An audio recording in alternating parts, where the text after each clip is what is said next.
What's up guys and welcome to a small recap video about the first season of Minecraft Hardcore here on the channel. It's been a long time since I've uploaded something, so I'm sorry for that, but now I try to keep up the upload schedule a little bit better again with a new Minecraft Hardcore series. I hope you liked the first episode. It is going to be released in a few weeks from now, but for now I have edited a small recap of the first season with this 1000 Days movie. As you can see, I am here in my old hardcore world, and when I hit F3 you can see that we were at about 1300 days. So I thought it might be cool to have a small compilation of all the adventures we have faced in this world. So feel free to leave a like or comment on the video, and I am very happy to be finally back. So now enjoy this 1000 Days movie, and I'll see you next time.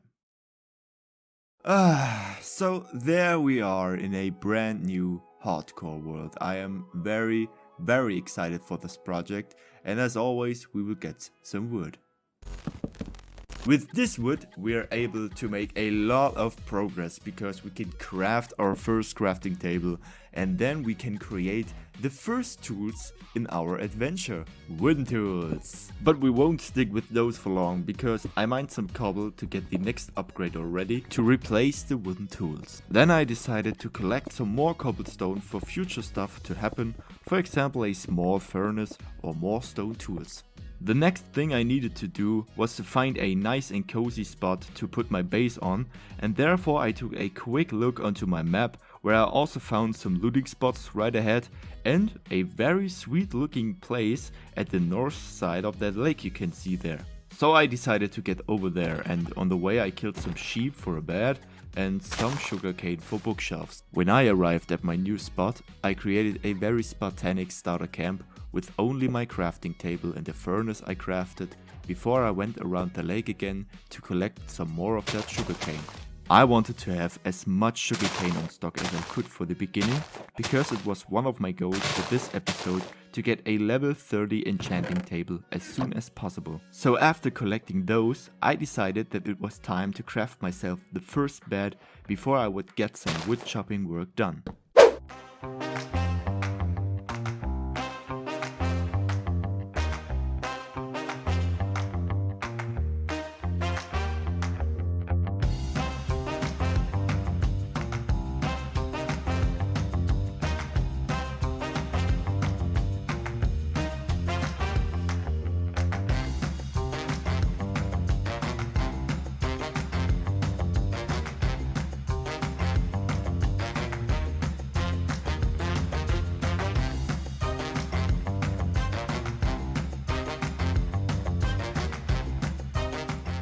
With my place cleared a little bit, I wanted to get down into the mines to obtain enough iron ore to make myself a full iron armor.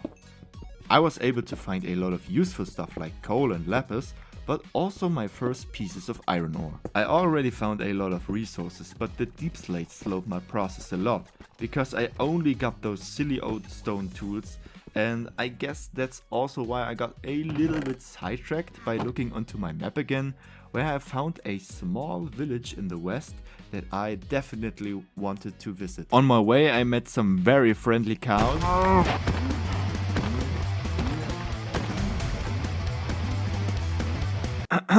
Yeah, very friendly. So now something more pleasant, I hope.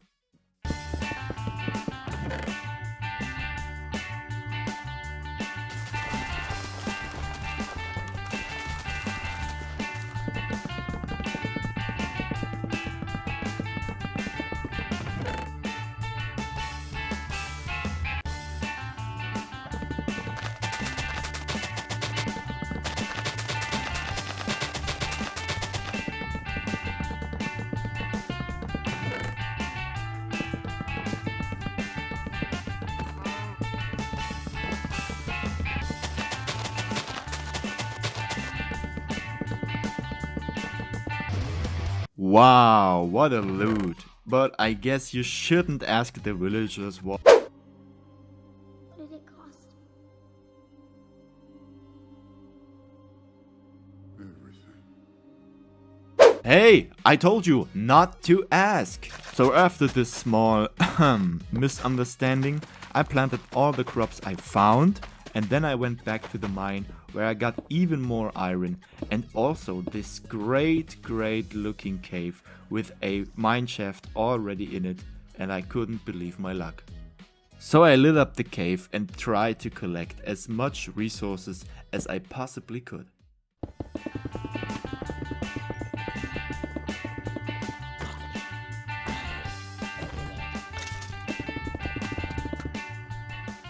While exploring the cave and the abandoned mineshaft, I met my first really evil opponent in this world, because I freaking hate cave spiders because of their annoying poison attack. And in hardcore Minecraft, those attacks can mean the end for your life. So I needed to extinct them restlessly and as fast as I could, because every attack could have been the end for me and also my hardcore world. Yeah, I guess I did it, so I went back to the surface where I put all the iron I got into the furnace, and in the meantime I decided to get the first residence for my base. I built up a small stable before luring my new friends into the camp. At first I went for some cows, which I bred immediately to get a larger cow population. And then my iron ore was melted down and I could start to craft the missing parts of my iron armor. I was very happy to get that off my list.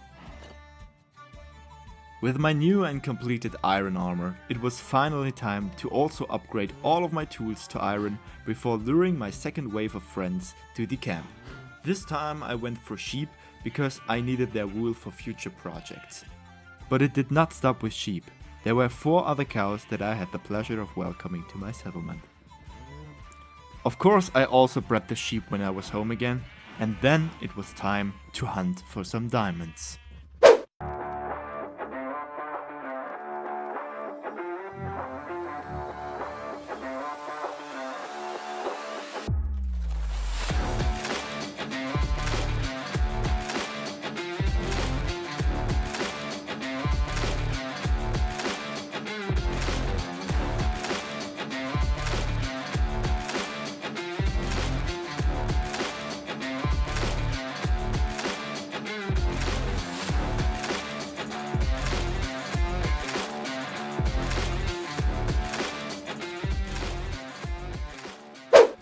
I went down to Y level -58 because this should be the perfect height to find diamonds.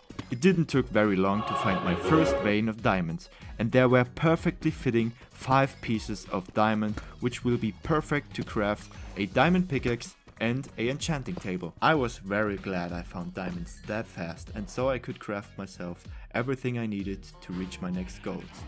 But sadly I also needed to sacrifice some of my dear new friends in the process, because I really needed the leather for my bookshelves. So I crafted my bookshelves, and I noticed that I was pretty low on wood, so I decided to get some more.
This wood was way too much for just 15 bookshelves, and the reason for that is that I was going to build the mob farm above the lake, because then I could jump off all the time without dying, and in the process I witnessed the dumbest squid ever. Wow. For the mob farm I would need to craft some scaffolding in order to get up high enough, and therefore I collected some strings from the mineshaft, and then I went on another journey to find bamboo somewhere, And then I found this village. Bruh.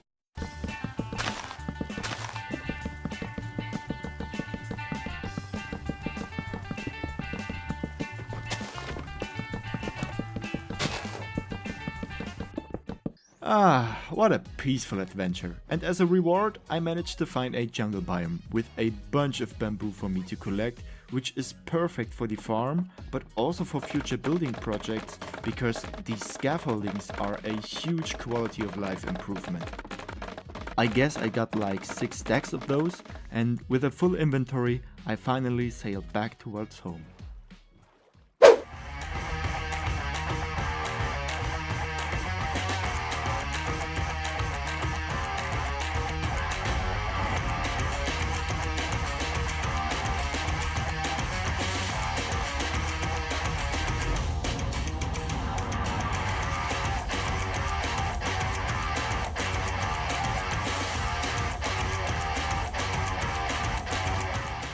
With the resources I gathered, I was able to craft 3 stacks of scaffolding, which will be more than enough for me.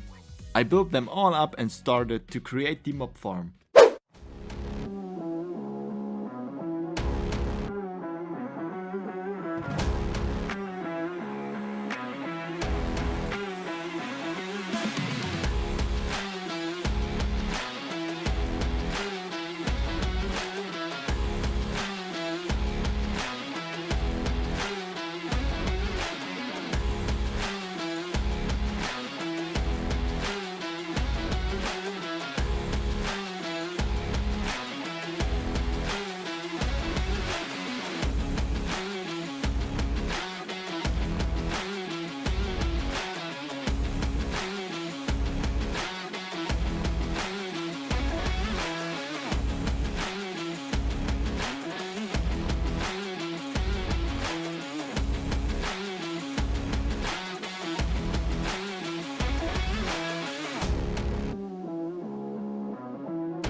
Building this farm was very easy, and I think I got it within 45 minutes, and it was absolutely worth the time.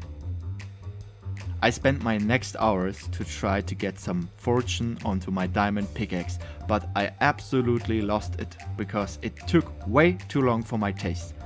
I needed to reroll about 20 times before I finally got my fortune 3, unbreaking 3 and efficiency 4 diamond pickaxe. I was very happy, and it was an absolute waste of time. Then I simply wanted to jump off the platform into the lake, but my heart nearly stopped working because I took half a heart of damage.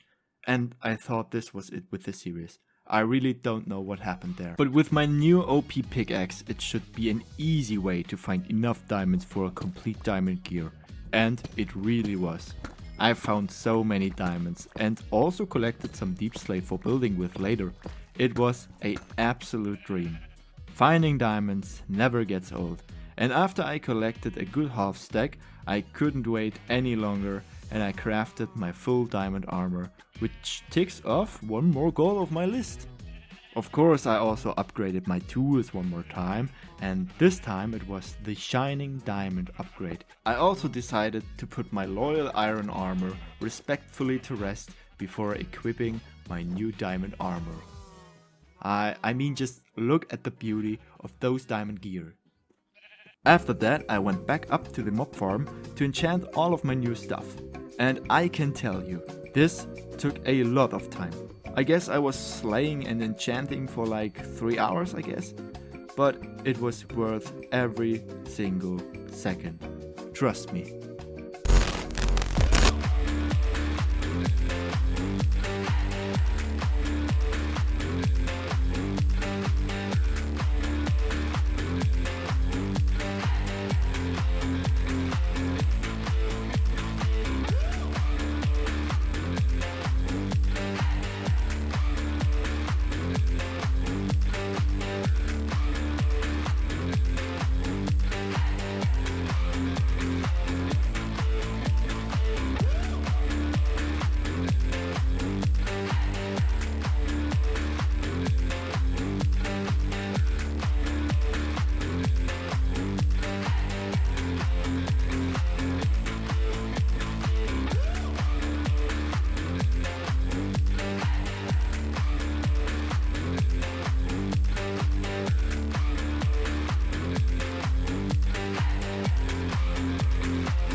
As I said, this took a lot of time, and I needed to sidetrack myself with some good old wood chopping.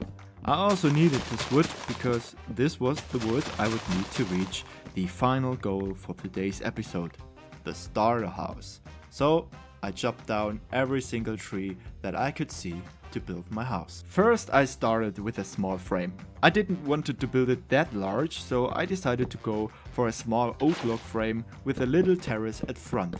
I guess I have to admit that I was kind of excited to get to work on my house, and therefore I built the walls with spruce planks and oak wood stairs because I wanted to keep it nice and simple, and because I thought the colors would fit the area I was building in. I got some small decorations done, and then I already put the floor into my house, which I then textured a little bit by replacing some of the slabs with trapdoors. As you can see, this gives the plain floor some kind of more variation, and I think it really turned out nice. For the foundation I went for stone bricks, and then it was time for me to work on the roof. For the edge of the roof I took some spruce wood because I really like the combination of this mid-dark wood type and the deep slate bricks I wanted to use. I think the deep slate blocks really are an improvement for the look of some buildings. I don't know why, but this dirty looking dark grey really fits into simply everything in my eyes, and that's why I love building with them. I guess you will see some kind of deep slate variation in every of my buildings in the near future. It took some time to complete the roof, but in the end I was very satisfied with the way it looks. After this it was time for me to work on the worst part of building, the interior. I don't know why, but I hate building interiors, and I guess this is the reason why the interior of my house mainly consists of chests. I made a second floor for my bed, and a pillar to stabilize the roof I guess, and not to forget, the nice fence around. And then there already came the armada of chests that I would need to store all of my stuff. It was a great time. And can you guess what could be more worse than building interiors? Exactly, item sorting. But I quit complaining and started sorting. And I have to admit that it was absolutely worth the time, because now I got everything focused inside my house and I could work from here from now on. One of the last steps for me in this episode was to terraform my island a little bit in order to get some decorations fit in it later on. So I enlarged my spot a little bit and filled all up with dirt, before creating a small pathway around my house to access it more easier. Of course I cannot build a pathway without the right kind of decoration, and I decided to use oak leaves and use some of the tuff to texture the ground a bit in order to give it more like kind of details, you know. And with this pathway, the only thing left was to surround my crop field with a small little cobblestone wall in order to defend it from enemies and give it a nice little natural touch. Last but not least, I wanted to add some custom lantern posts, and therefore I built up with fence posts on top of a brick wall, and then I added a lantern hanging down a trapdoor on top. So now the crops can also grow by nighttime. I think it really turned out pretty cozy, but I would love to read your thoughts about that in the comments down below. So here we go again. I'm very excited for today, and the first thing I did in this episode was to add more important enchantments to my gear, like looting 3 for the sword, efficiency 4, unbreaking 3 for the hoe, and respiration 3 for my helmet. My plans for the future are absolutely crazy, and I will need my OP gear in order to farm all the resources I'll need for that. So with that in mind, I combined my gear with the new enchanted ones, and then it was already time for me to work on my first goal. And therefore I ask you, can you tell me one single thing that is more satisfying than a diamond mining compilation? I don't think so. So I went into the mines again, and I did around 8 hours of digging tunnels, mining ores and diamonds, because I really wanted to have a full diamond beacon in order to be able to farm all the necessary resources I will need for the trading hall. So yeah, enjoy!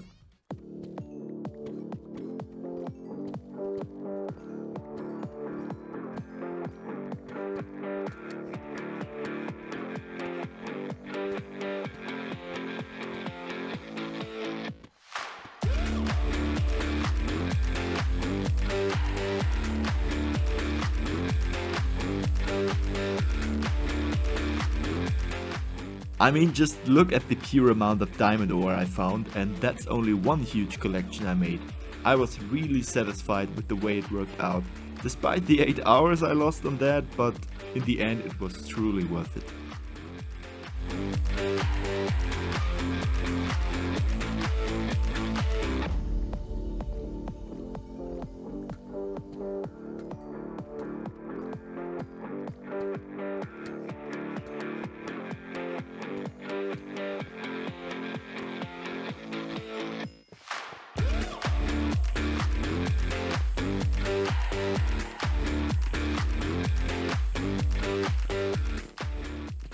And because I absolutely love the look of diamond ore getting mined, I got another time-lapse of me breaking them with my Fortune 3 pickaxe. As you can see, there is another ore tower right next to me, but you'll have to wait for that one to be mined a little bit. And with all the diamonds I collected, I could finally build up the full diamond beacon. And for those who don't know, a full beacon needs exactly 2 stacks and 36 of iron, gold, emerald, diamond or netherite blocks, and I'm very happy to call a full diamond beacon my own. The only thing that's left for the beacon to work is the actual beacon, so I needed to get into the nether in order to kill some wither skeletons for their heads, and therefore I built a nice little mage tower which includes my portal. We got deep slate again as a foundation, and at the center I built up my portal frame in a little larger scale than normal. Then I added the walls consisting of spruce and oak wood logs because I wanted to get a kind of mystical look to it without interrupting my general style of building at this point. So I stripped some of the logs and added some ornaments to the wall, and I can tell you that this tower is going to get an upgrade in the future because I got a lot more ideas for it to be implemented. So here you can see the full building process, and as you can see I used more of the spruce logs to build myself up. And for the corners I'm gonna use some more deep slate bricks because I told you that I absolutely love this block. For the 4 sides I went for a very simple design consisting of spruce wood and some walls. I didn't want it to have any windows because inside there's going to be built a spiral staircase which leads you up on top of the tower where you can probably enjoy the epic view over the town in the future. The roof, who would have thought, is going to be a deep slate brick roof combined with more spruce wood stairs. Very predictable, I know, but for the second roof I actually went for deep slate bricks again with oak wood. Yeah, calm down, don't get too excited. On the very top of the tower I then put one of the new lightning rods to get some lightnings to strike on that tower in order to kind of power the portal, you know? So here you can see the result, and as I told you, I'm not quite happy about it, but I think it's enough for now. I also added a little textured area around the tower to make it look more natural and easier to connect with the pathways in the near future. Now I could finally travel through the portal directly into the depths of the Nether. I had a strange spawn, which was a little bit dangerous too, but fortunately I was able to find a fortress pretty fast. And I got excited for all the loot in there, and I actually found a decent amount of it. While exploring and looting, I also went into a bloodlust, or you know, like bones and stuff. I needed to kill those guys for their heads in order to spawn the Wither later on, which drops the Nether Star for our beacon, and one of the skeletons actually dropped the first one of them right there. Now we had 2 more to go.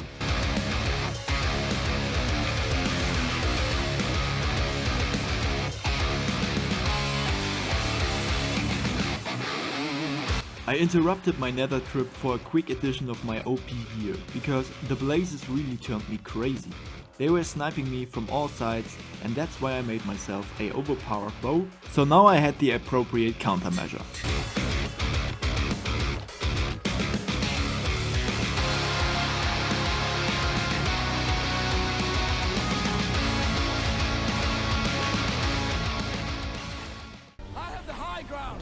With all 3 heads collected, it was time for me to go back home and prepare for the first boss fight in our hardcore world.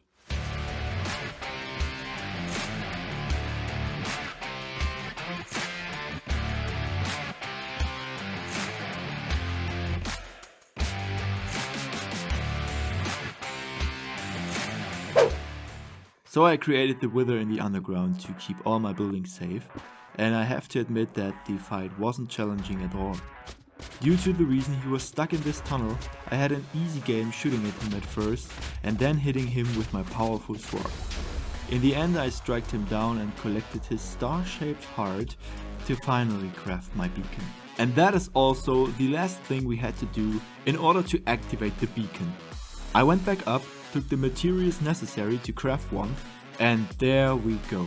Our first full diamond beacon is finally here. The first thing I did with this unleashed power was to break the ore tower as I promised.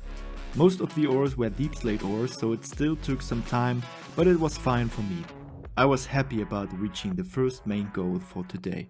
Now I wanted to work on the second goal, but at first I built up a provisional sugarcane farm by placing some observers above pistons, because I wanted to have paper for some firework, and I guess you know what I need those for. Then I visited my village again, and this time I didn't only took the torches, but also 2 of the local residents for my trading hall later. These 2 are the starting point of a population of emerald traders, but that's not their only purpose. But more about that later. I had a discussion with some endermen, and then I combined their eyes with some of the blaze powder to get the eyes of Ender, and I guess now you can tell for sure what I'm up to do. My bloodlust didn't stop at the Wither, and that's why I now also wanted to find and kill the Ender Dragon. Mostly because I needed the shulker shells for shulker boxes in order to be able to farm materials more efficient later. So I made my way to the stronghold, and I had the baddest luck at all. One of the 12 eyes of Ender I had was destroyed on the way, and the portal had 0 eyes in it. So I had to travel back home just to get 1 more eye of Ender to activate the portal.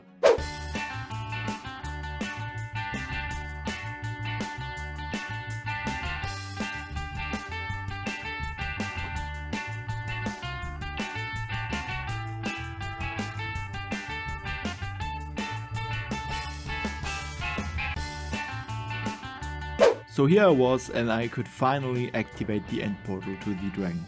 It was a pretty painful process.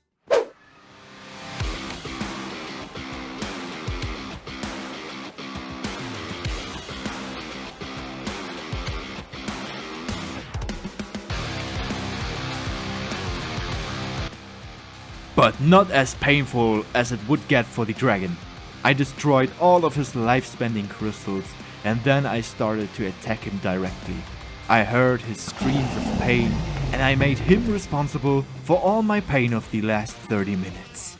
He fought a good fight, but after all, my bloodlust brought me another victory.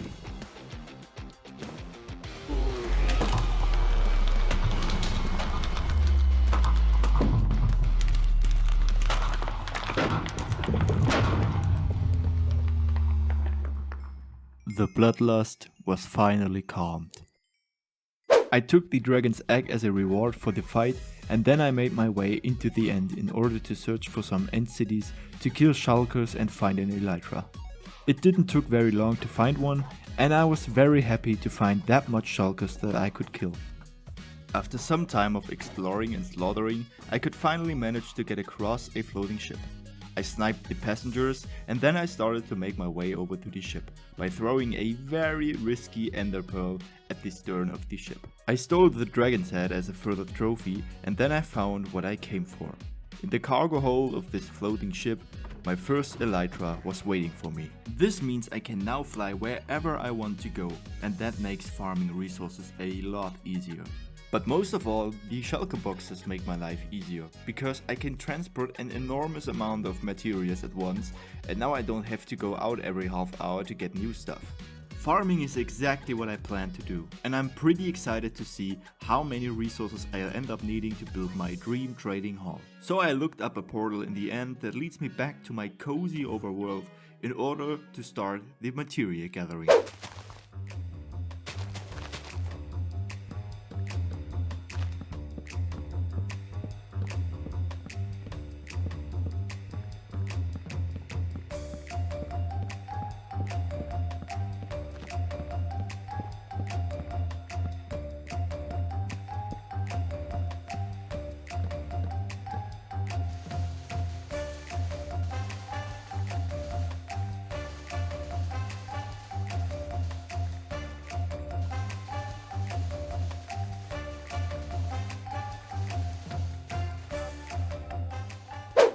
And after the farming work was done, I started to expand the area I wanted to build in a little bit, and also making sure that the whole thing looks natural so that there are no strange corners or edges that could disturb the image of the surroundings. As you can see, I did a decent amount of terraforming, and now the area was perfectly prepared for my lovely villager trading hall.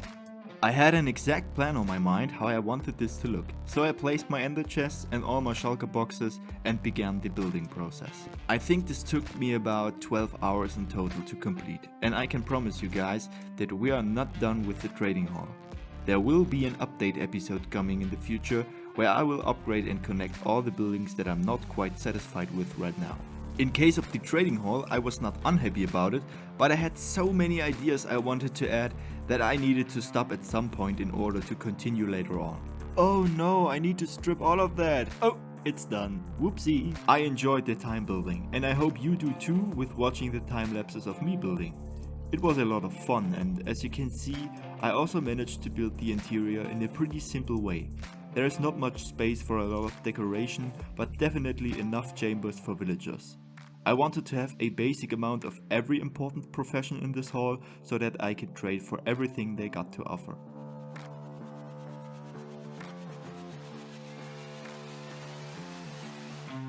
I hope you don't mind seeing time lapses, but it was the best way for me to get everything packed up in one video that doesn't run like 10 hours or something. You can write down in the comments down below if you want to see more or less time lapses in the future. At this point it was time for me to add a little bit like a lore of this place. So I decided to create 2 watchtowers with guards that protect the valuable treasures of the trading hall. I think it turned out pretty nicely, so I mirrored it on the other side. As you can see, I also completed the interior, and you can also write down your opinion on my style of building in the comments, because I personally think it's a little bit too dark with all the deep slate and dark oak, but I think it depends on personal taste. Next on my list was a little planning session, because as I said before, I have ideas for this place, and those ideas require a little planning ahead. One of these ideas was to build a kind of forge or workshop where research is done with the traded emeralds. I tried to connect the building to the hall as much as possible to make it clear that this is also still a part of it. But I also added a separate entrance for traders. The idea behind this building is, as I said, that not entirely harmless experiments are carried out here, which could have possible consequences for the world. In addition, the emeralds also have a dark origin. But I also have to admit that I am very happy with the interior this time. I'm kinda proud of me, I guess. My second idea was a bit simpler, because on the right side I set up a small horse stable where the arriving merchants and guests can give their horses some rest. I think I will probably upgrade the stable again in the future, but I'm actually pretty happy with it. And what of course must not be missing in a stable are horses. So I grabbed 4 saddles and 4 armors and went in search of 4 inhabitants for the stable. I found all 4 pretty quickly, tamed them and then assigned them to their respective armors depending on their stats and brought them home. I have found 2 brown, 1 black and 1 white horse, and now it's up to you to name these 4. Write down your suggestions in the comments, and the names that I like best will get a heart from me anyway and will be named in the next episode. Thank you all guys for your support. As I said before, I want to connect all the buildings later, so I had to create some kind of pathway ahead of the stable and also to show that this spot is very well attended. To finish the build for now, I then did a little decorating by putting up hay bales, building water jugs and turning redstone ore into a sort of apple crate.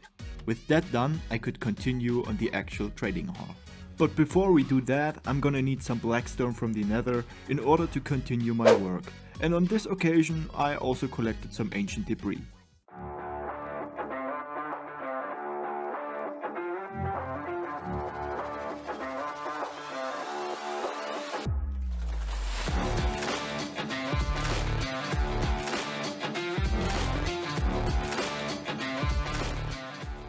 I found 41 ancient debris in total, and this is perfectly enough for all my gear to be upgraded. Except for my sword, because I still wanted to add some enchantments to it later on, but the rest of it got their well-deserved upgrade. Listen to that epic sound, I truly love this game, and because I could even upgrade my hoe to netherite, you can hear it a second time.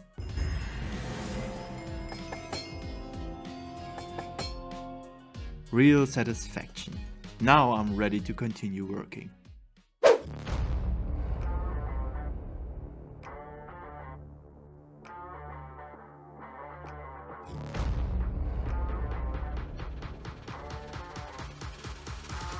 To explain the next building project, it is necessary to go a little deeper into the details. I have told you that I want to create a kind of story for each place. We've already covered the lore of the workshop, and now I want to tell you the reason for these huge tanks. These tanks hold the collected essence of the villagers, which is released when they trade with you. In common language, this essence is often referred to as experience points. This essence is piped up to the tanks for further research into the power of emeralds. Any damage or consequences to the world from this unnatural research are yet to be seen. But I can assure you that there will definitely be some. For example, unnatural sources of danger spreading throughout the world and sending their sinister minions to wreak havoc on the inhabitants of this world.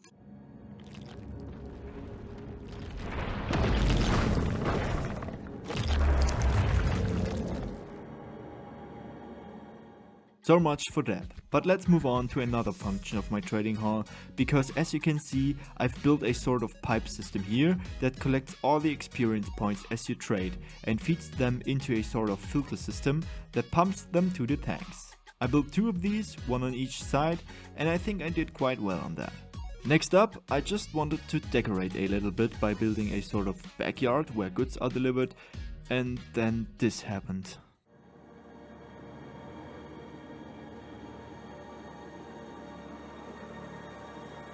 Bruh. I was peacefully working on my decorations when this guy snuck up behind me and left me with 1 heart. I had the fright of my life and also had to put on my chestplate right away for safety. I completed my work by building a few smaller tanks, a large barrel with mysterious contents and a few other small things that seemed useful. I also built a few blocks from the few emeralds I traded and found a single ore that I placed there as well. At the end I dedicated myself to something less important, namely the fountain, which is actually in the middle of the marketplace.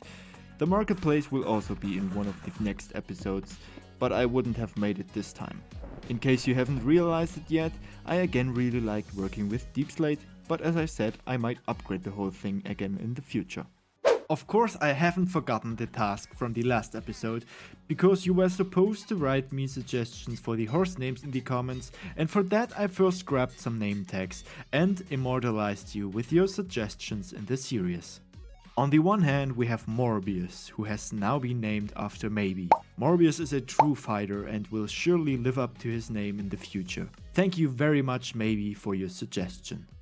Secondly, we have Suit here, which is short for Suit of Speed. Suit was named by Flame, and both Suit and I are very grateful for this suggestion. With this name, it will be easy to defeat our enemies. The next suggestion comes from Cerberus, and it is Invincible for the white horse with the diamond armor. A really fitting and powerful name that goes great with the horse. Thanks to Cerberus for this suggestion. The last of the bunch is Phoenix, and Phoenix was also named by Maybe, and much like the namesake magical bird, he will also rise from the ashes and join us on every journey. Thanks again to Maybe. So much for the horse names. I am very grateful that so many have participated in this task. I think some really nice names came out of it, and now it's time for the actual video. So, to start off today's episode, I first dealt with the actual area on which I want to build. Exactly in the middle of the island was a slime chunk, which is great to build a corresponding farm. Actually, I wanted to build a slime castle on the island, but that turned out to be a failure. I set my markers and started digging.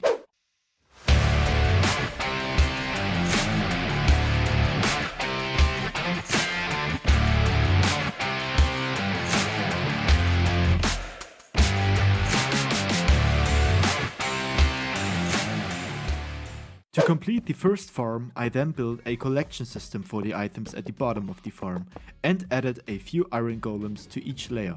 The iron golems attract the slimes, causing them to fall into the depths and burn on the magma blocks. A very practical farm. The actual design is made by Eric on his period, who is a German Minecraft creator. You can find the original video and the link to his channel in the description down below. Next, I outlined the respective chunks to see exactly where and how much I have to remove. All 4 chunks are of course removed by hand, whereby the beacon from the last episode was a great help.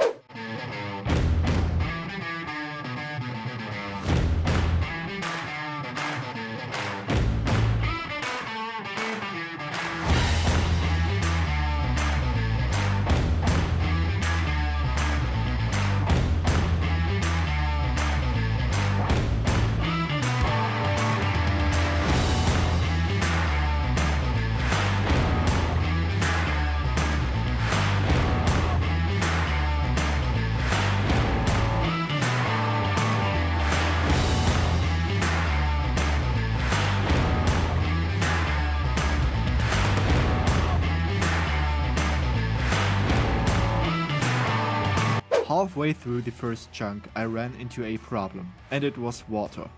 Water is extremely annoying to remove, so I decided to loot an ocean monument, kill the Elder Guardian and empty the sponge rooms. The Elder Guardians were no big deal, and so I fought my way through the monument and was eventually rewarded with enough sponges. Time to travel back and continue my work.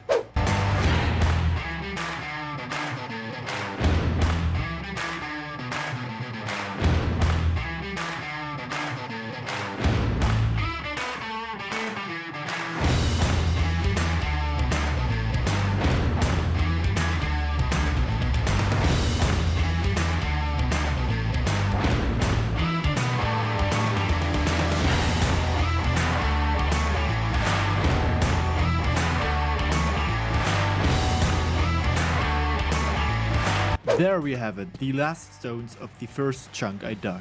The whole thing took me about 4 hours and should now be repeated 3 more times. But for now, chunk 1 is officially done.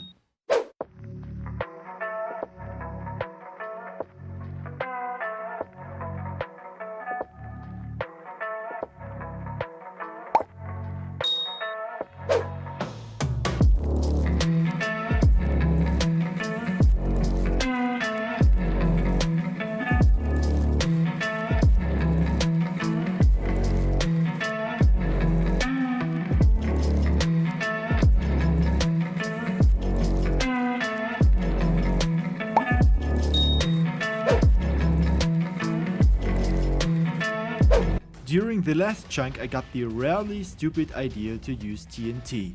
I thought it would make everything go faster and easier, but the fact is that it only made things much more difficult for me. This chunk took me the longest, just under 6 hours. I really had nothing to laugh about, and besides, it was extremely annoying to have to constantly rebuild my beacon. However, this was necessary because otherwise it would have taken much longer. In the end though, this silly idea couldn't stop me from mining the last chunk completely and down to the bedrock. The only thing the farm island is missing now are the actual farms. So the first farm I dedicated myself to was the sugarcane farm, and it was a real challenge. I had not calculated anything beforehand, and I must say that I had underestimated the amount of resources that you need for the observers and pistons alone.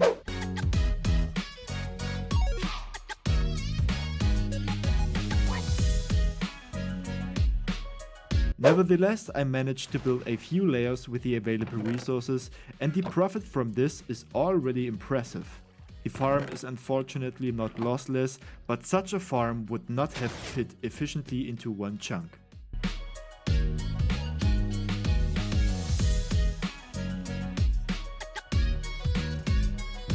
As I mentioned before, this farm alone costs me an enormous amount of resources, which is why I ran out of iron for the pistons pretty quickly. Therefore, it became necessary to build an iron farm above the slime chunk. The design of the farm is from KevinMacLeod. You can also find the link to the video and the channel in the description down below. For the farm, of course, I needed villagers. I got them in my trading hall. Then I brought them by minecart to the island, where they can now serve a new purpose, namely being threatened day and night by a zombie to spawn iron golems.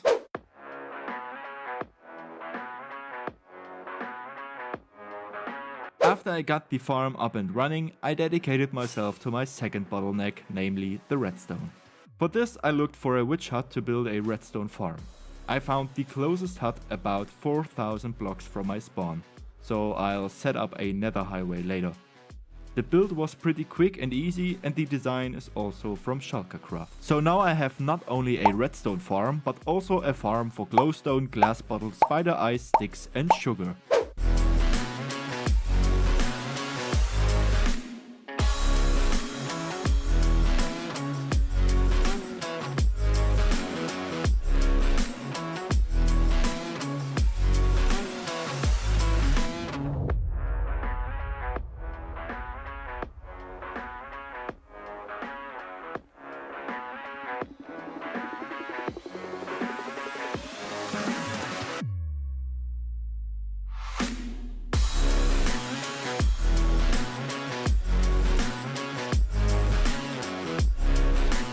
So with that, the first farm is complete. Let's move on to the cactus farm.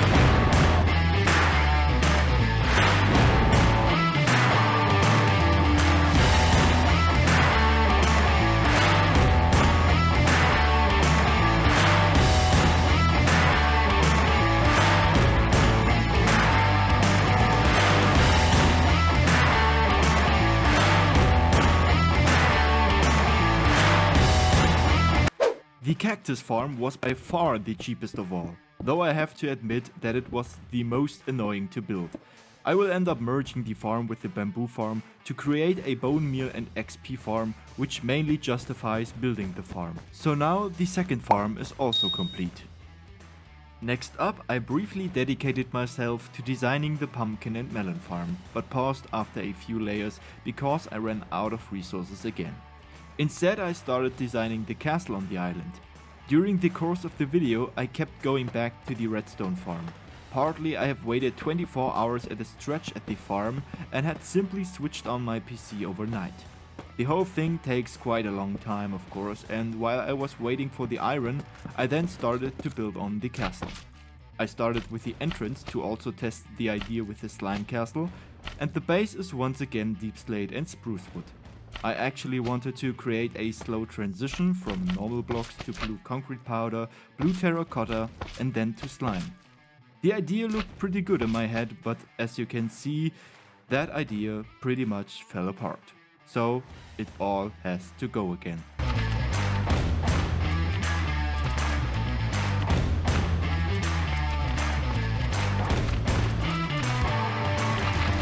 So I had to rethink.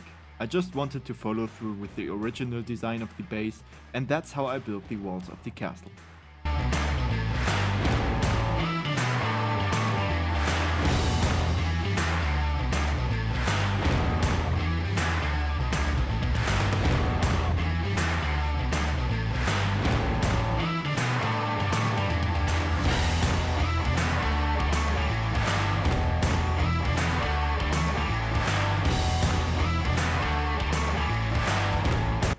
In the meantime, it occurred to me that sugarcane was being produced all the time and I wanted to collect it.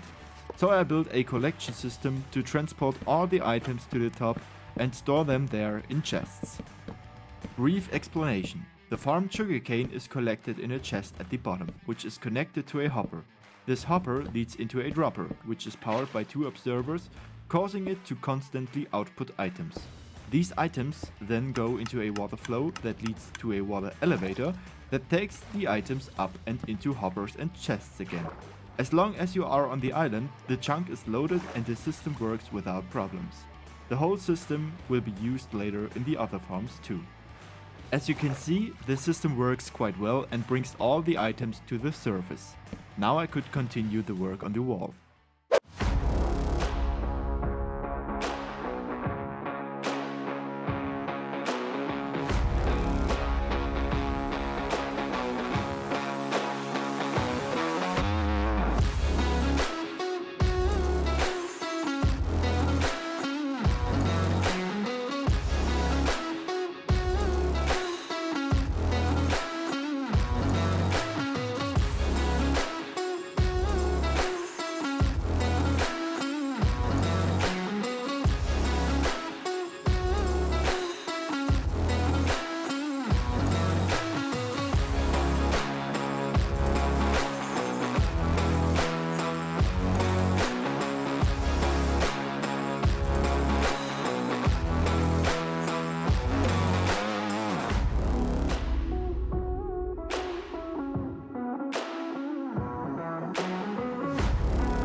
After I had completely built all the walls, I dedicated myself to a first watchtower design. I'll tell you in advance, this design will not stand the test of time. I got carried away and didn't really think about what I was building, which is why I didn't like the tower at all. At this point, I wanted to build with prismarine blocks, so I got to work and converted the nearby temple into a guardian farm.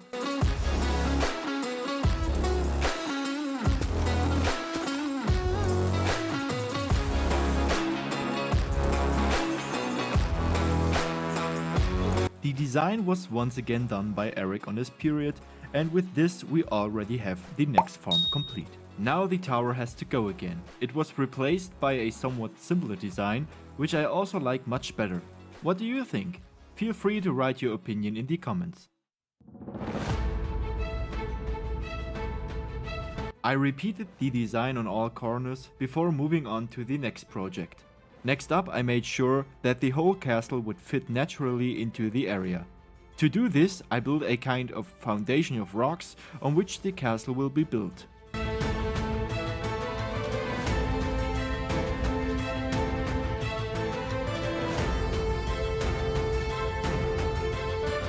I think the whole thing fits quite well to the area, and also the beach behind the fortress offers a lot of potential to implement the one or the other project in the future.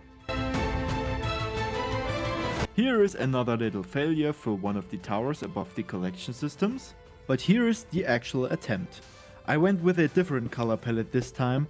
I used granite in all its variations as well as white concrete powder to texture the buildings. At the same time, I decided for myself that I would like to build the entire castle this way. I'm actually quite happy with the design. It looks better than expected and it's basically just to cover the collection system. That's why I think that will be enough. Let's move on to mirror it on the other side.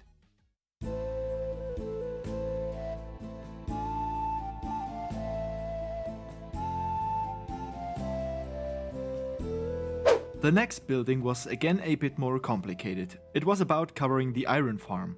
For this I built a kind of main hall of the castle, which however now serves only optical purposes. Overall, the whole thing worked well, so I continued with another complex. On the right side of the castle I built a kind of tower which should serve rather military purposes in relation to the lore of the place.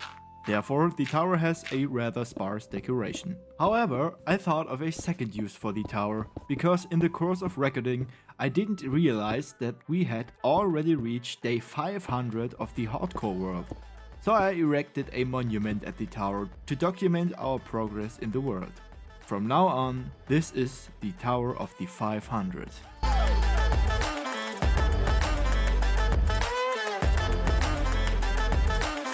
I am proud to have already lasted 500 days. I hope many more will follow. But enough rambling, now it's back to work.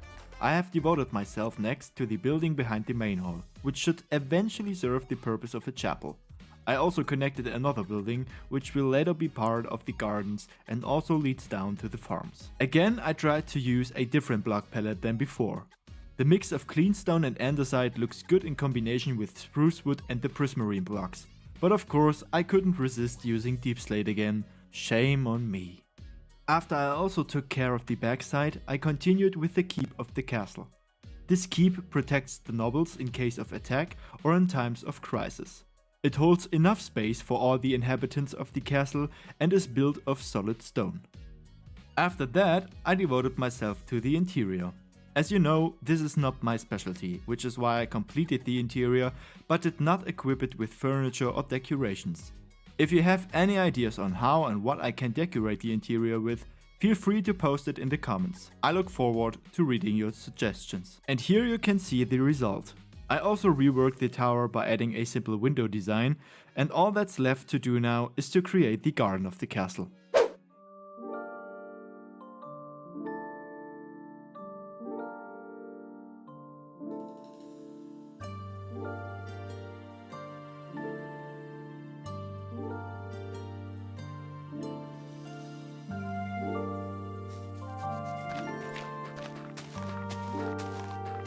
There's actually not much to say about the garden. I threw everything green into the garden and tried to arrange it nicely.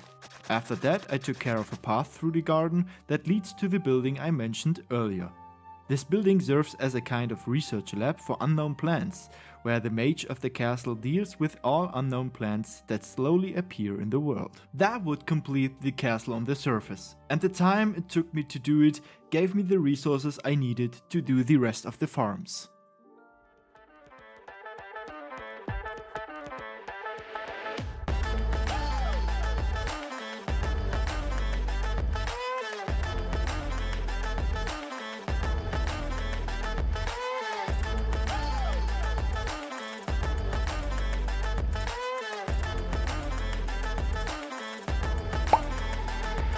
The last of the 4 farms is the bamboo farm. I need the bamboo mainly as a fuel for the XP farm. This time I also built the farm lossless, which is why I needed an enormous amount of rails and minecarts to collect the bamboo and lead it into a chest. The whole thing took another 6 hours. In total I invested over 90 hours in the farm island. With the last blocks placed, I finished the building process of the 4 farms. Actually 5 if you count the relatively pointless slime farm. In the further course, I tried to think of a system for the XP and the bone meal. I decided to work with water streams again and to introduce the whole thing via hoppers into the respective systems. In my tests, the farm worked flawlessly and gave me enough XP to be able to repair my tools regularly. All this will be covered in wood and stone later. For the moment, however, I'll spare you further details.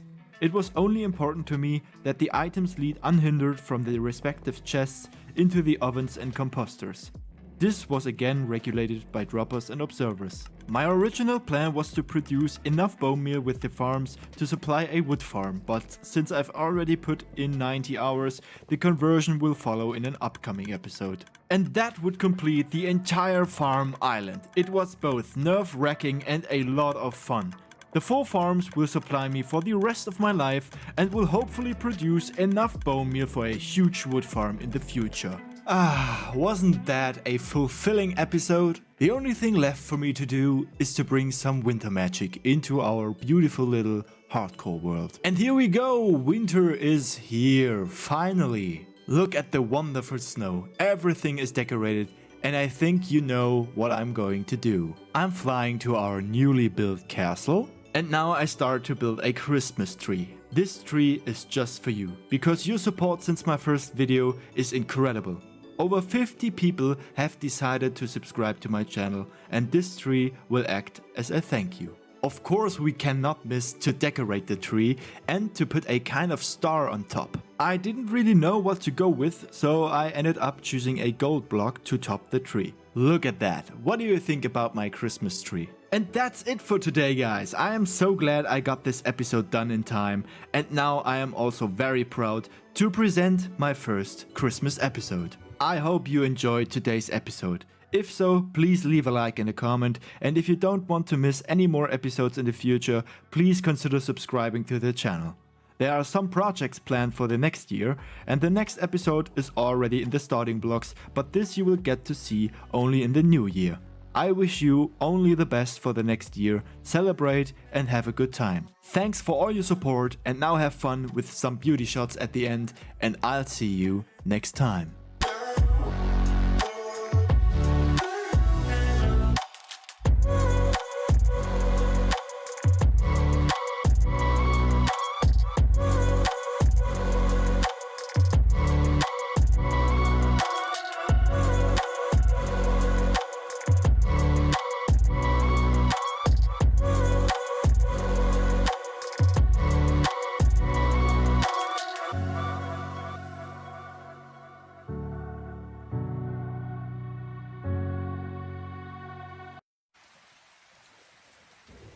La la la la la la la. Oh, look, berries. Great. I take those. And you. Wow, so many berry bushes. Perfect for a potion, or maybe a soup, or jam. I don't know. I take it. But wait, what the heck? This is crazy. Is that an axolotl? But it looks so different. It looks like that, but it lives. I think it's cursed or something. But who in the world could do such thing? I need to help you. I need to rescue you. But from who? Who could do such cruel thing to an axolotl? Oh no. What?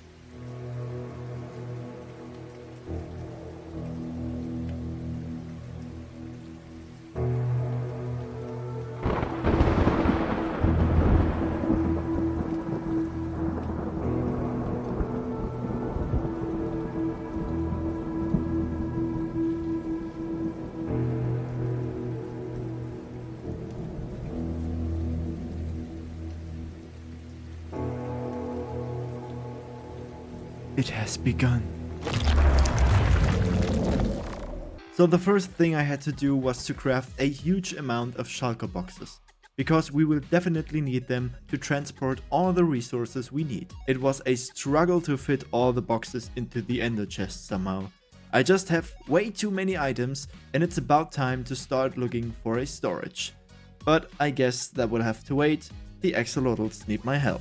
My first goal to help the creatures of the sea was to destroy the natural habitat of these and other creatures and store them in my inventory to be able to build a suitable and species appropriate decoration.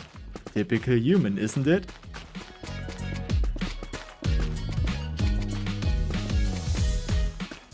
I collected a lot of corals and sea pickles, which will later fit perfectly into the tanks of the axolotl sanctuary.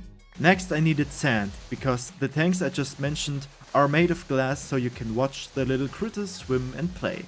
I'm not sure yet if I want to build a sand duper later, which is why I'm still mining manually for now.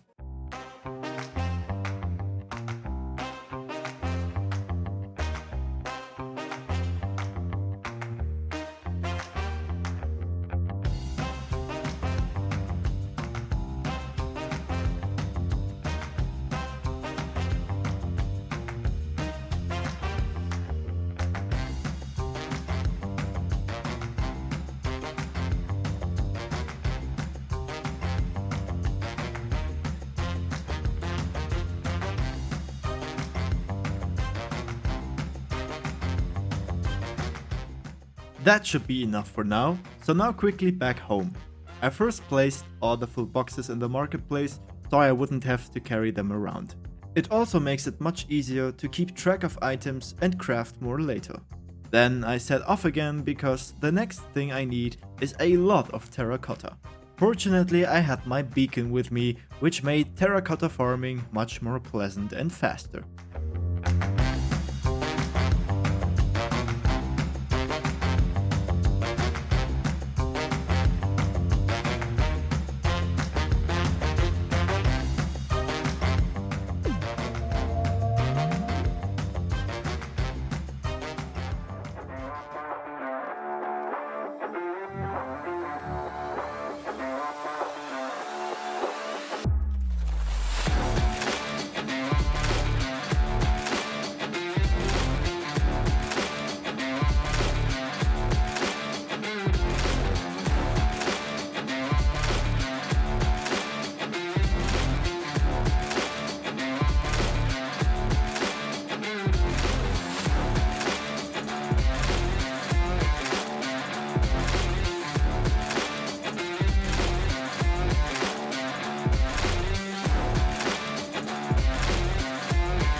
So about an hour later, I was able to cross terracotta collecting off my to-do list as well. What I had unfortunately forgotten was that I still had to melt all the sand into glass, which I then also quickly made. Of course, the whole thing takes time and I used this time to cross two more resources off the list, namely the stone and the wood. The stone I then directly processed into bricks and made other items like stairs and slabs from it. Before I started chopping wood, I also gave the terracotta a new coat of paint and then crafted all the other items that I wanted to use.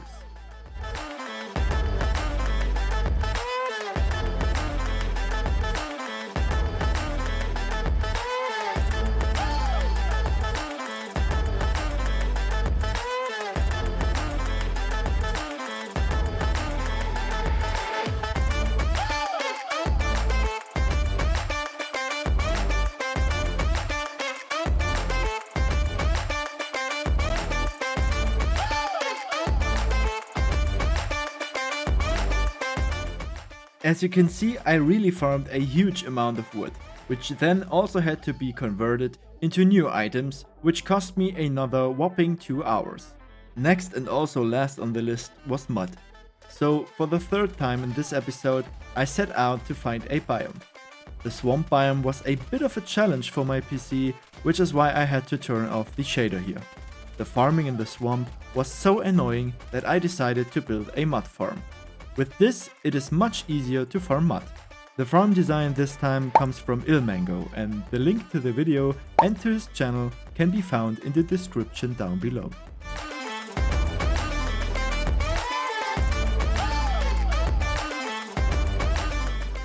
For the farm to work, it needs dirt and water, so I quickly collected 2 shulker boxes of dirt and started farming mud.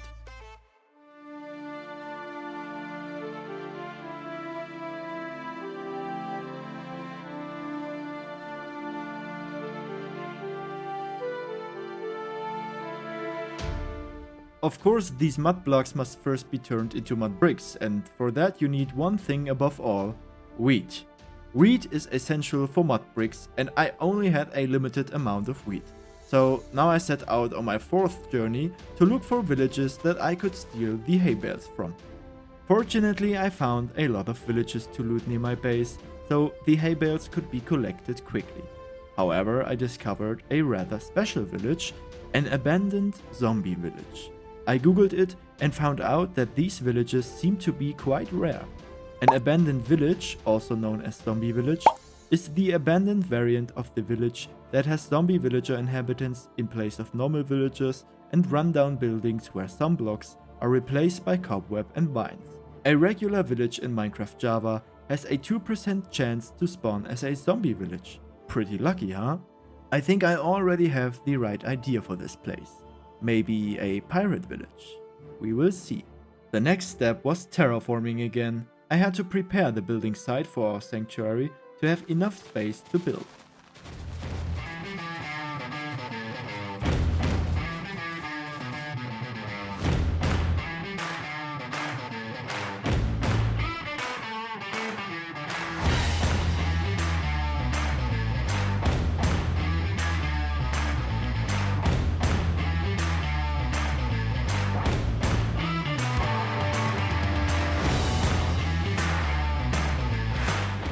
And then the construction started. I wanted to divide the building into 4 corridors with a main hall in the middle. In this hall is later the main pool, which also leads into the respective side pools. Everything is connected by water pipes so that the axolotls have plenty of space to swim. On the other wall there are some fountains, but they serve only decorative purposes. And now let's enjoy the time lapse.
In the meantime, I had to adjust the terrain in which our building stands.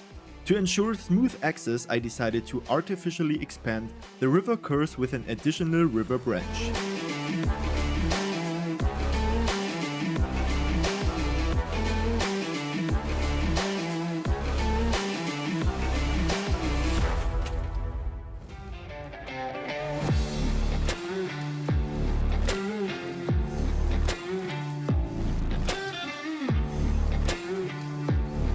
On top of that, there was a good amount of rock work that just gives the building a natural look.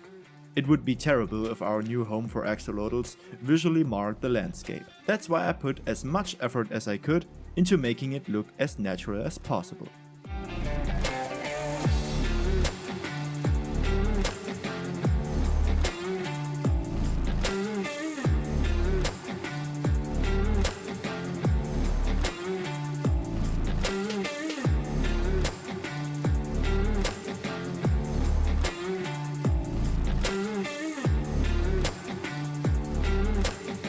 As you can see, the whole thing worked quite well, and now our building is perfectly integrated into the surroundings. Once that was done, I could get back to the artificial river branch, which I also wanted to look as natural as possible.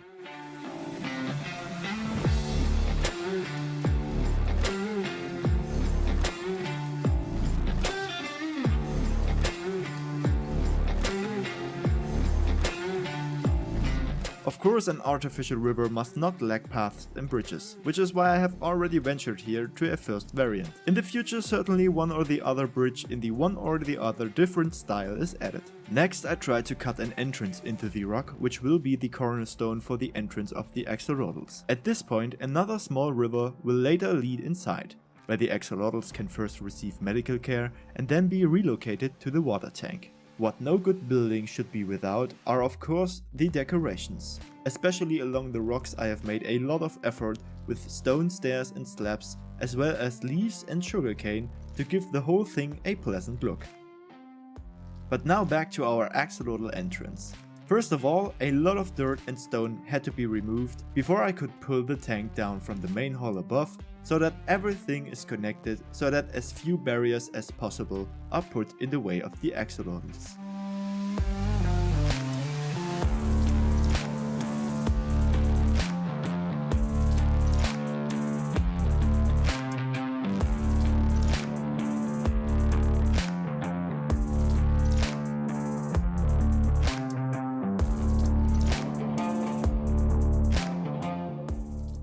As you have seen, I also decorated the tunnel with mud bricks because I just love the look of this new block.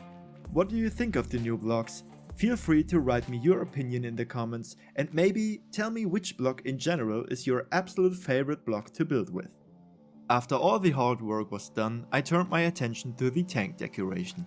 I built a large rock in the middle, to which I then added coral sea pickles and kelp. I have given myself the greatest effort to make the whole thing look as beautiful as possible. The whole decoration can of course also be found in the upper corridors. The light sources here are, appropriately, sea lanterns, which we have an infinite supply of thanks to our extremely efficient guardian farm. I don't think I need to tell you much more about the lore of this place. We have to help the axolotls of our world, as they are obviously afflicted by some mysterious plague. As the sentinel of this world, I was only too happy to dedicate myself to this task.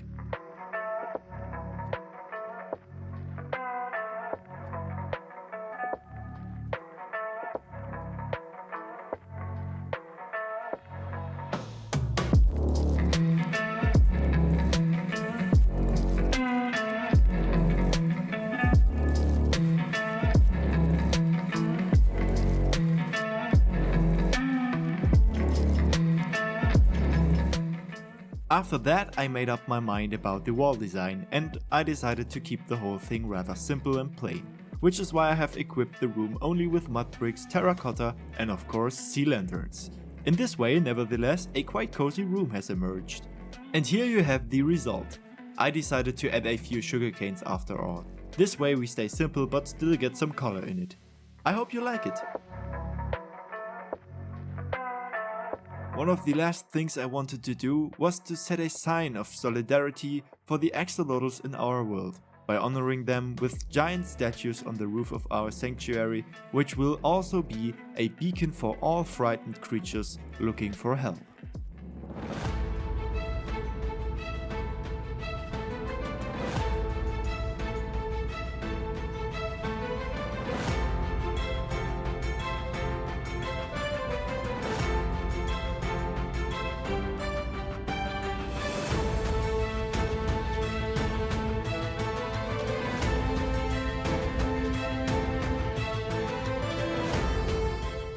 In the community tab I asked you as a teaser for this video for a name for our pink friend here, and the name that stuck in my mind is the suggestion of Matteo Santana, namely Pinkerton Pinky McDouglas.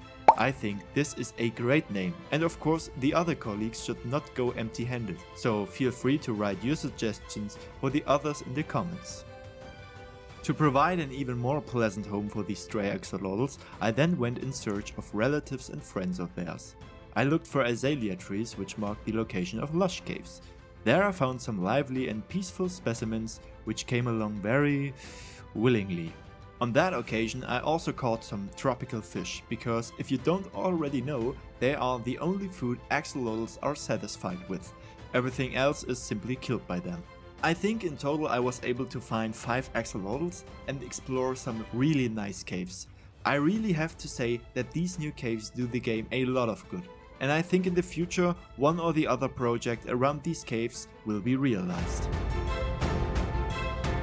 Back at home, I jumped into the lukewarm water of the main tank and separated the lower from the upper half, because I wanted to breed and let them all arrive. I was very proud when the first little axolotl babies swam in my tank, because that makes me, even if only indirectly, the axolotl dad. In the future I will expand the axolotl population, and with every new episode you will see more and more of them swimming around in our sanctuary. And here you can see the final result. I must say that I have rarely been more proud of a project than I am now. Hopefully, we are now one step ahead of the plague.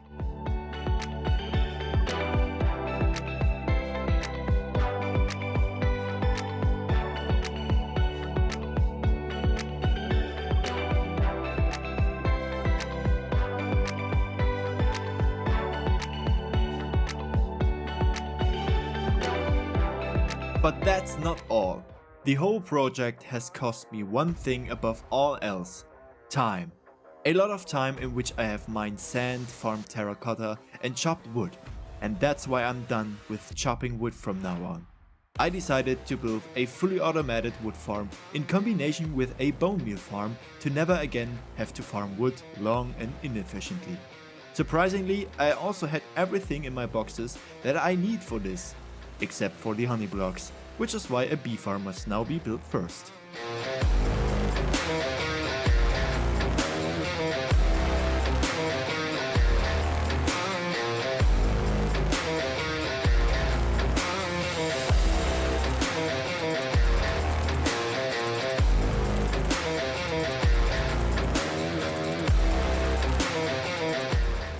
The design is once again from Schalkecraft and is overall really easy to build.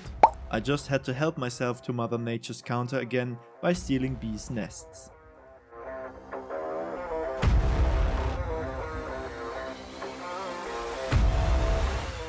With all the resources together, I set out for the only suitable place for our farm island.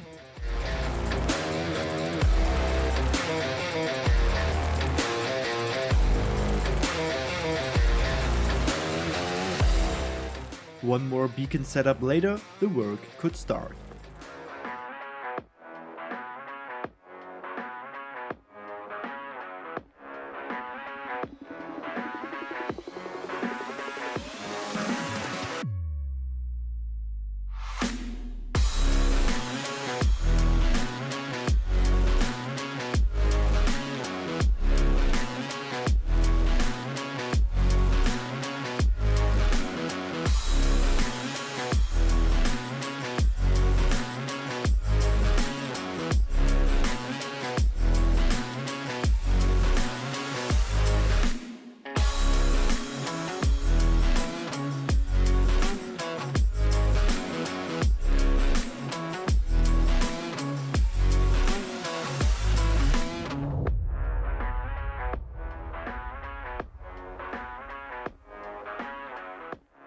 After that was done, I first dedicated myself to the bone meal farm, whose design this time comes from Ilmango. Here, moss blocks are constantly generated, which are then processed by composters to bone meal. My small construction at the output of the farm ensures that each product is immediately fed into the system of the tree farm. The tree farm, on the other hand, comes from Voltrox and works with a TNT duper. Overall, this farm works extremely efficiently and can farm spruce as well as jungle, oak and birch logs. With this, my wood worries are over. The only thing left now is to decorate the room a bit. I would say that I show you with a time lapse.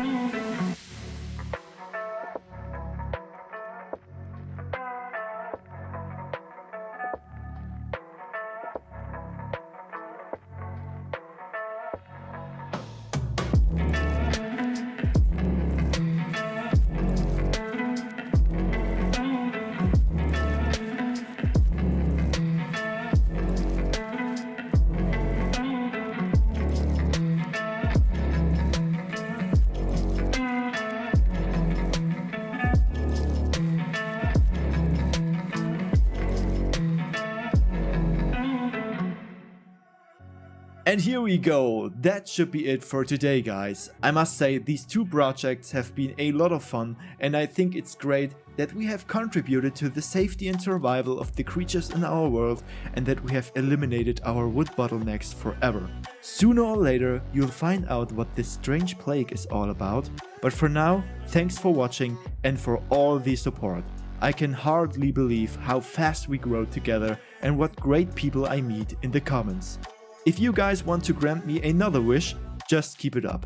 I'm out at this point, enjoy the remaining scenes, and I'll see you next time. And once again I find myself at the beginning of an episode in my small starter base and sort items out and into the chests. In the meantime I have such an enormous chaos that I have problems to find a completely empty shulker box. Definitely a small storage upgrade has to follow next, but we will see.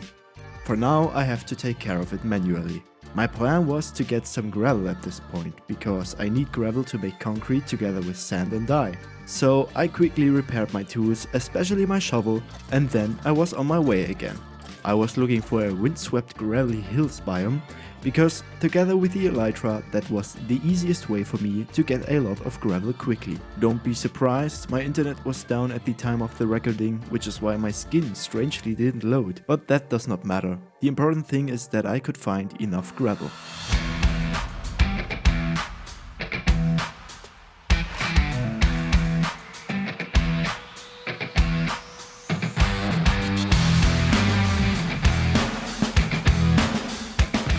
When digging, I was a bit overzealous, and that's why this happened. Yep, my beautiful freshly repaired shovel broke, and I didn't have a replacement with me. Fortunately, I had already collected enough gravel at this point and could therefore make my way back home.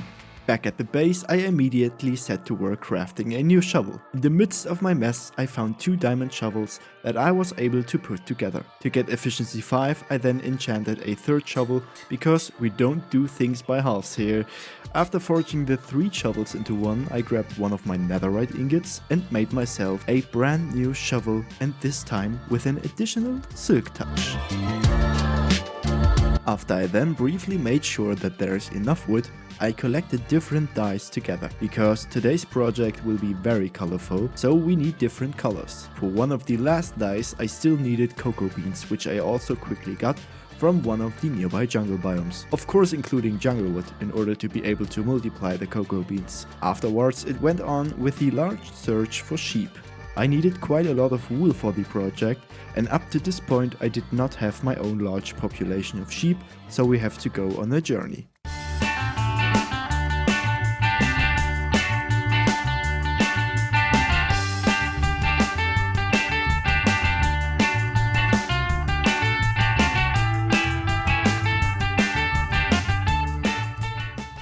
About 4 stacks of wool later, I returned home. While I was away, glass continued to be melted down here at the base, as there is now a chunk loader in our nether tower, which ensures that everything within 3 chunks is permanently loaded when we are not around. Very useful, I can only recommend. Besides all the wool, I needed white concrete, which I made from the collected gravel, sand and white dye.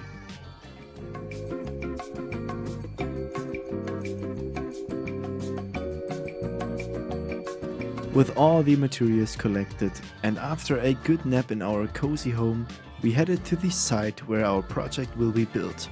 But first, and once again, a round of terraforming.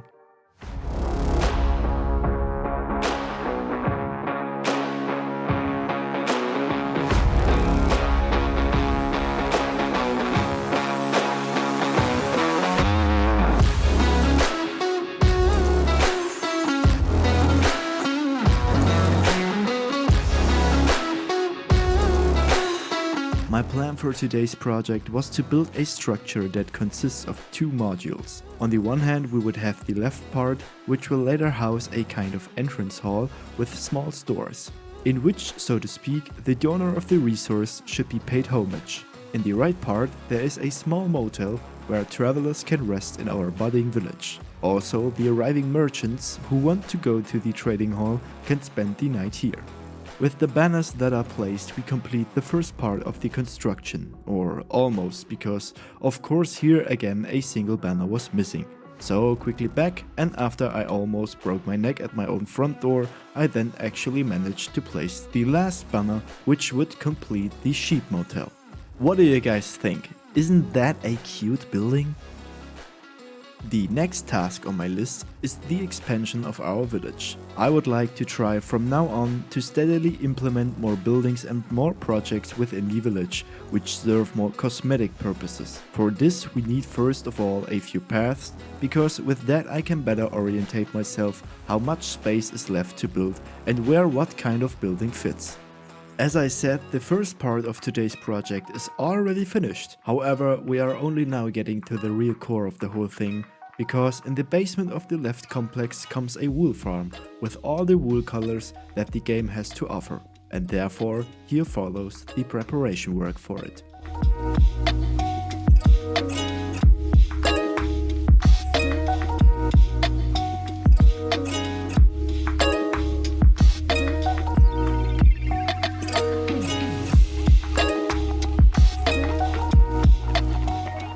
After taking care of digging the cellar, I briefly made sure that we can enter and exit unhindered by lining a small passageway into the room underground. This, by the way, is one of the first times I've used birch wood for building.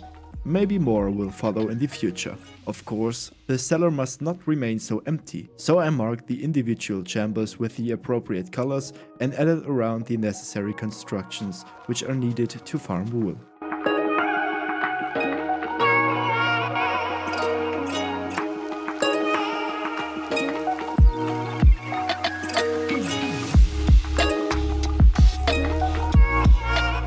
In keeping with the very colorful design of today's project, I decided to decorate the ceiling again with azalea leaves and flowers. I find the azalea flowers create a very cozy and lively atmosphere, so I added them to the farm.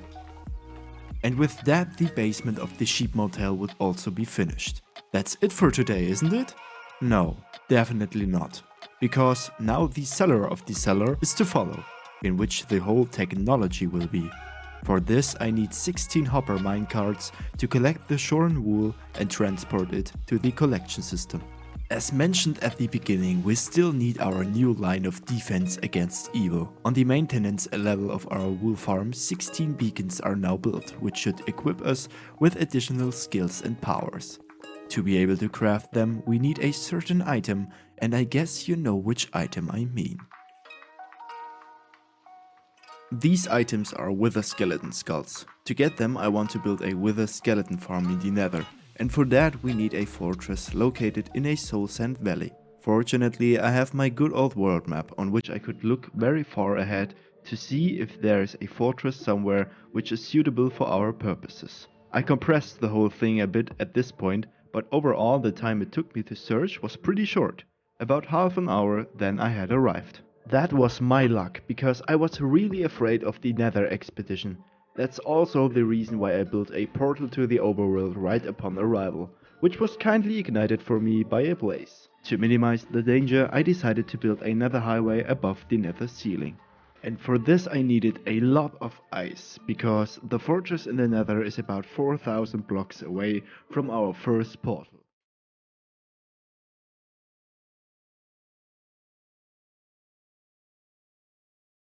In this video I only put the foundation stone for the nether highway, because to expand it would have gone beyond the limits of the video.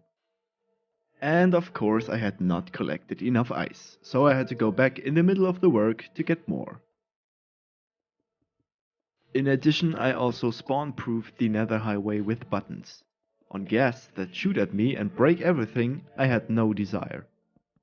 And that would finish the basic construction. To get from the ceiling of the nether back down to the fortress, I then tried to destroy the bedrock with a simple construction of pistons and TNT. I had my problems with that in the beginning, but after a short time the bedrock had to give way to my concentrated power of technique and TNT. Or maybe I watched the tutorial more concentrated, which you can find in the description down below. To get down I used a few ladders, and after that I was off on a very dangerous and exciting mission.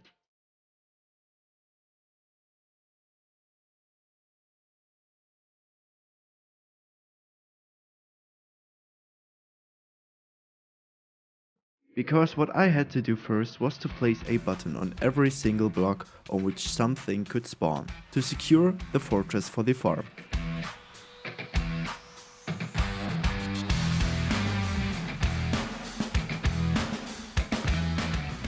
The whole thing was very dangerous, because of course all mobs that could spawn with time only spawned in the areas where I was not yet. Thereby enormous amounts of blazes spawned, which shot at me permanently. Very nerve-wracking. But I did it, and so I could now go home and get the materials for the farm. First I collected a few nether bricks before grabbing my boat and sailing back across the ice.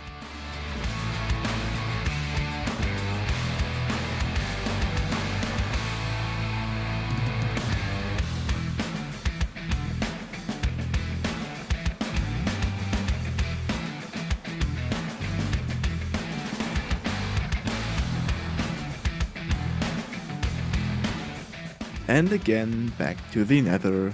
You have to keep in mind that about 4000 blocks have to be covered each time. The farm this time comes from more things. You can find the links to his channel and the video in the description down below.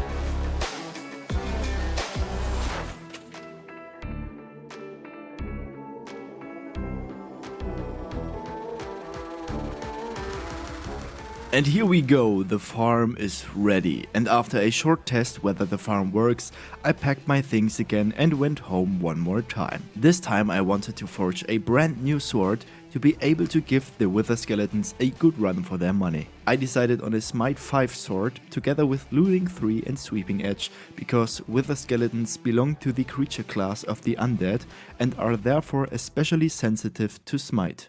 I name my sword Wither's Butcher, although I will change the name later. In addition to the previous enchantments, I got myself mending, so I do not have to worry about the repair. The last step to the OP sword was the upgrade to netherite, but before that, of course, I had to put our previous combat partner to a well-deserved rest. Then quickly upgrade, and now we can start farming wither skeleton skulls.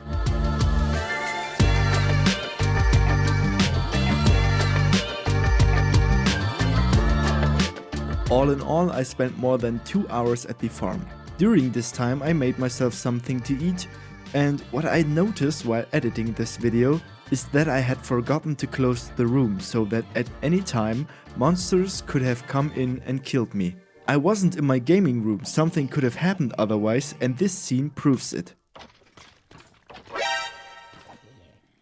The zombie just came in and attacked me. If I hadn't been back again at that point, the series would have been over right there. Fortunately, I survived. And after building the farm and another trip home, I had finally collected enough heads to spawn and kill the withers.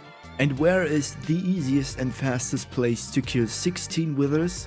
Exactly, in the end.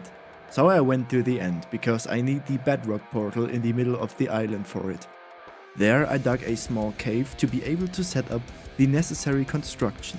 I must say that this method is really forbidden simple, because in this way I needed only barely 1 minute to get a nether star and the wither made no problems. Not necessarily fair, but when it comes to the safety of our world, no method should be too bad for us.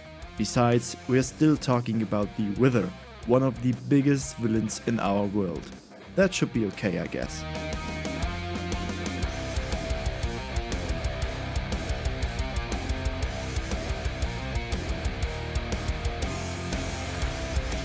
And with that we struck down the last wither.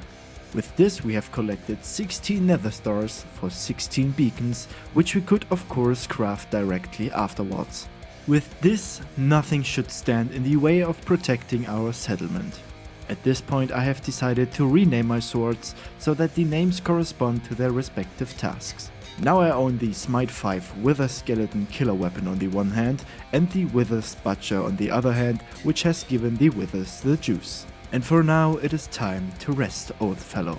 And with placing the beacons, the farm is 95% complete.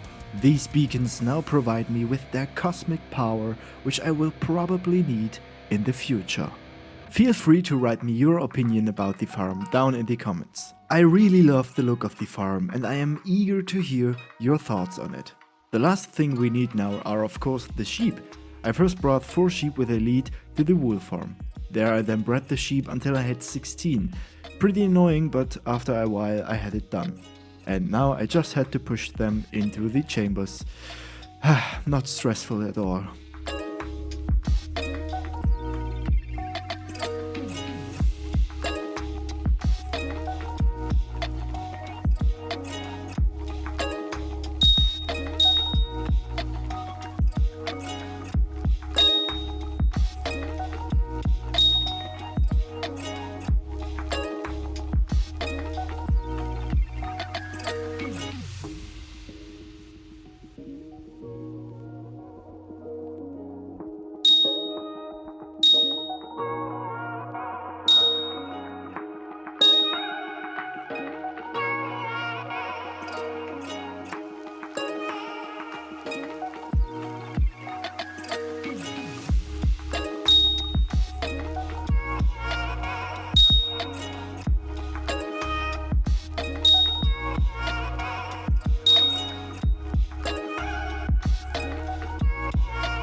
After this task was completed, I quickly made a few visual improvements and the wool farm was 100% complete.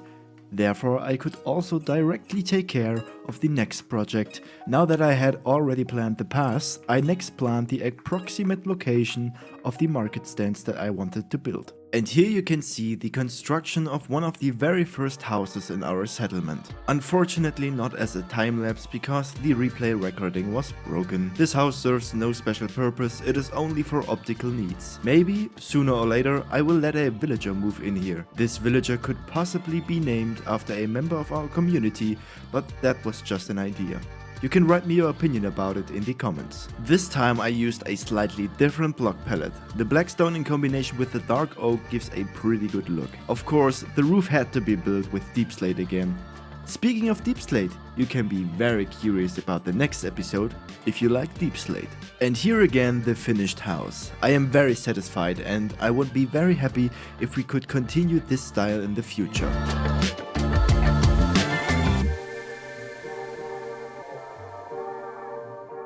Also in the interior I have given me this time more effort, but I will try to increase further in the future.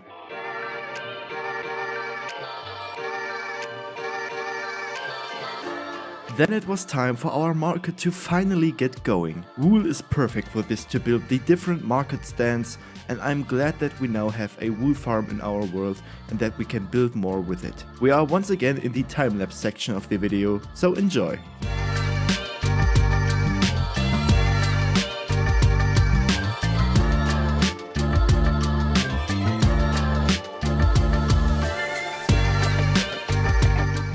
In addition, here were a few custom trees, and I must confess that I have found something that I can do even worse than designing interiors. Something about these trees bothers me and I will find out what and fix it. Then I found a great inspiration for a crane on Pinterest that I thought was pretty cool for our marketplace. Therefore, here's a small crane that helps to move the delivered goods of the merchants. And of course, not all merchants can afford to stay in the quite exclusive sheep motel, and therefore there is a small campground with campfire and enough space for the wagons and goods at this spot. From the second house I built there is a time-lapse, and here I also try to continue the style of the first house. What do you think about the interiors in this video? I like it pretty well, but I am curious about your opinion. At the very end there was a small texture session for the paths, and with that the first step to the marketplace would be done. Small spoiler, in the next episode I will work a bit more on it because I am not satisfied yet, but for today this will have to do the job. And of course I haven't forgotten your name suggestions for the axolotls from the comments in the last episode. There were some brilliant suggestions and it hurt my heart that I couldn't use them all. Our first friend, the white axolotl, now bears the name Heisenberg for all eternity. A great name, thanks a lot for that. The yellow friend was next in line. From now on, this one shall bear the noble name of Bob. Bob and I thank you for the suggestion. The name of our last blue friend I have struggled very hard, but he will be called from now on the name Blue Spars, a very nice name about which I was very happy. Thank you for your great support and your suggestions. Well, unlike usual, we start today with some time lapses, because I stupidly forgot the recording in OBS. Therefore, you see the wood farming and the preparation of the terrain as a time lapse. I hope you don't mind. But I guess that wouldn't have differed on the other hand either. I didn't have to farm deep slate because I had more than enough of it in my chests, which will soon be beautifully sorted.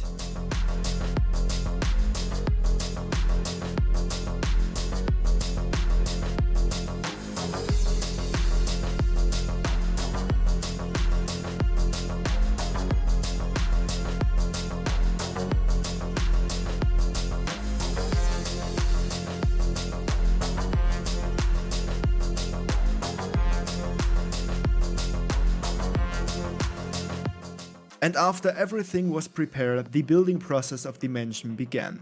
For the foundation, I once again decided to use the simple stone bricks to create a little contrast to the dark deep slate blocks.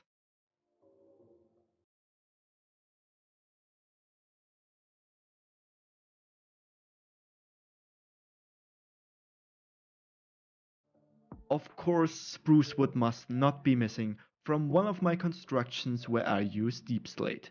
So the whole mansion is built from deep slate and spruce wood. For the windows I imagined blue glass panes, and I think they also fit very well with the chosen block palette.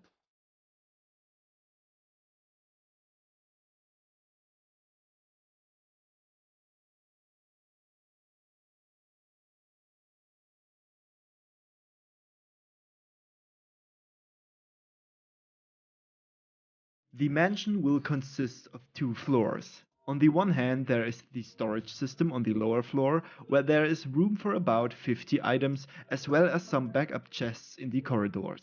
On the other hand, the mansion has a second floor, which I will tell you more about later. There must also be space in the fundament, because there is a construction of water, glass and ice for transporting the items.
The roof of the building consists of a kind of attachment so that the building does not look too flat.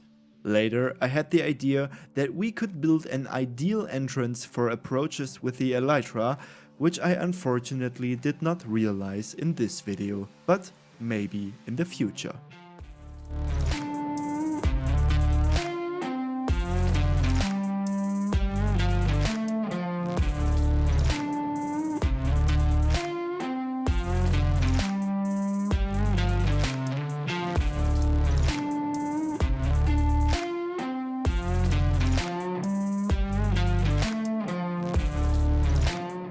And here we are with the finished facade of the mansion. I really like it and I'm looking forward to work in the new storage because it will save us a lot of running around. And also the mess will soon be over. As you can see, there are still empty flower pots on the windows, which will probably be decorated with blue flowers later. Oddly enough, I didn't manage to do that in this episode either, because I simply forgot about it. And you will see why soon. Of course, this was only the first step to an effective storage. The first thing I had to do was to provide some light so that monsters couldn't spawn and interfere with me building the storage.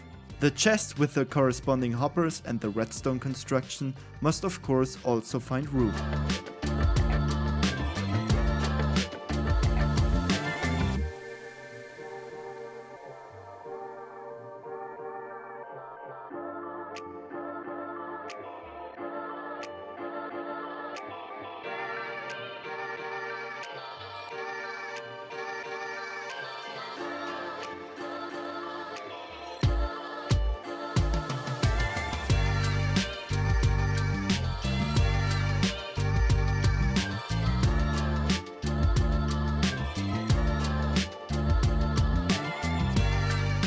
The storage system with the hoppers and the comparators should be common knowledge to the most of you.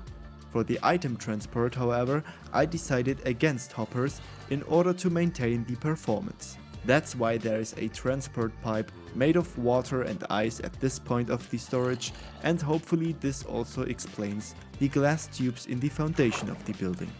The items are later loaded from a chest into a dropper, which shoots them into the water pipe with the help of two observers. To avoid ugly glass pipes in the storage, the items run under the floor and are transported back up with the help of soul sand, where they can pass through the next module. The whole thing continues until everything has been sorted or the items for which there was no room are back in the chest.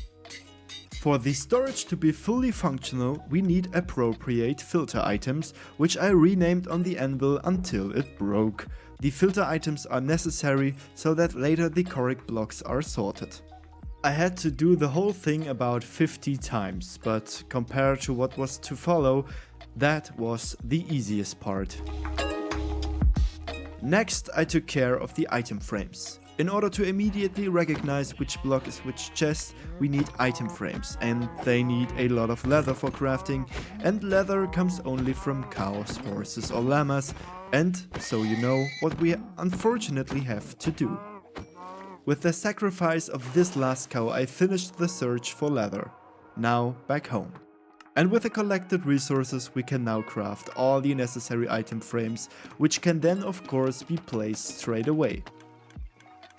Now comes one of the most exhausting parts of the video, sorting all the items that are supposed to go into the storage.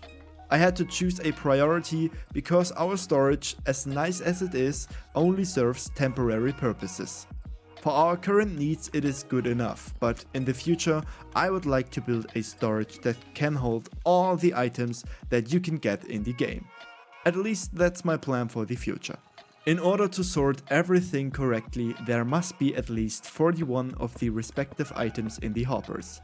Furthermore, all hoppers must be filled before the system can be used at all, because items that would otherwise end up in the leftover chest are sorted somewhere where they don't belong.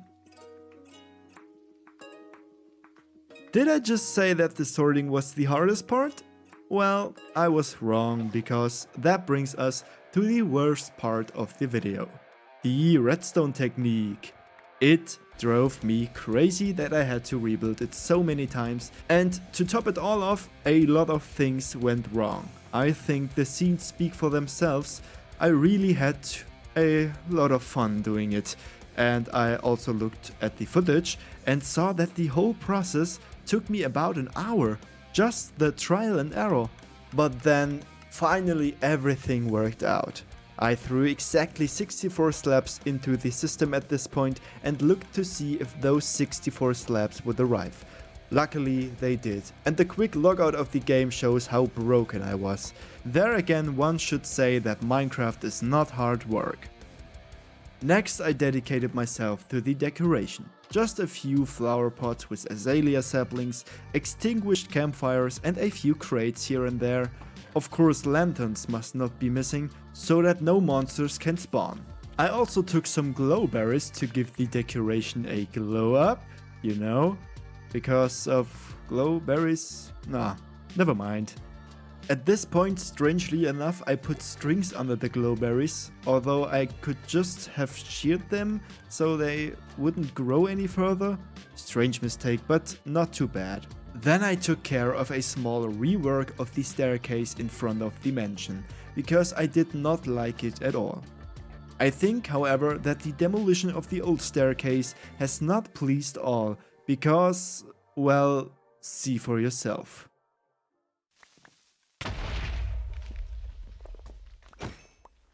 Either another cowardly attack on my life or a poorly conveyed criticism of my construction. Decide for yourself. The damage was quickly repaired and therefore not too bad at all. And here we start with the previously mentioned second floor. First I took care of an actual floor so that we can build properly. Also a corresponding illumination may not be missing of course, and also this is built completely in the style of our mansion. The whole floor will serve as a kind of expedition base. I plan to plot future projects and missions from here and to document the progress of our world as well as mysterious and unique occurrences. Definitely write me your thoughts on this idea in the comments. I'm really excited about it. In between I went to the trading hall because I really needed some bookshelves for the second floor. While editing the video I just realized that an enchantment table would also fit on the second floor, maybe later. But for now let's deal with the villagers. I had to fly to the farm island again and again to get new sugarcane for paper. All in all the trading also took quite a bit of time. But an idea came to me. If we manage to get, let's say, 750 likes on today's video, we will completely transform the farm island in another video. I believe we can do this. And thank God we removed the strange custom trees from last time at this point. The trees will be replaced by vanilla trees for the time being, until I have dealt with the topic of custom trees better. At least there will be a small tree stump left behind from the first tree to remind me of my failure. What also fits to the second floor are of course the relics of our past, or the trophies of our defeated opponents. On the one hand the egg of the dragon, and on the other hand there will be a nether star later. And to document the progress of our world we use, as already mentioned, maps which are updated every few episodes so that we can still look at the progress of the first episodes later.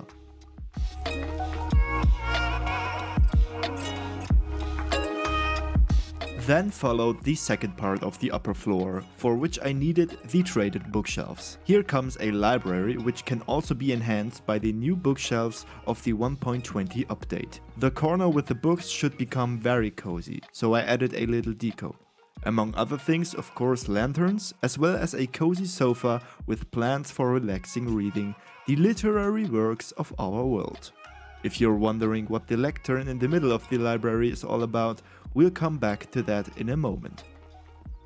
For this I first needed a feather, for which unfortunately a chicken had to give its life. From the feather of this chicken, as well as the ink sac of a dead squid and a book, now our book of books is created, in which we can hold all observations which concern bad changes of the world. For example, the strange axolotl plague. In the course of time it becomes a relic of time which relates to our settlement.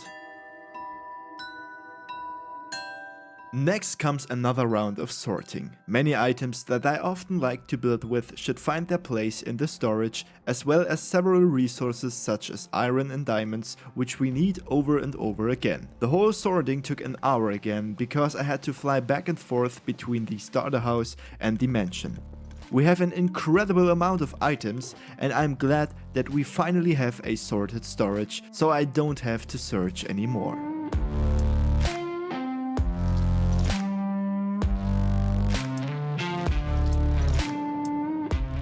As I said, the whole storage is only temporary. There is not enough room for all items, which is why the corridors should also be used. These chests in the corridors are still sorted in the classic way, but marked with signs so that everything is properly. What do you think about the storage? Do you like it?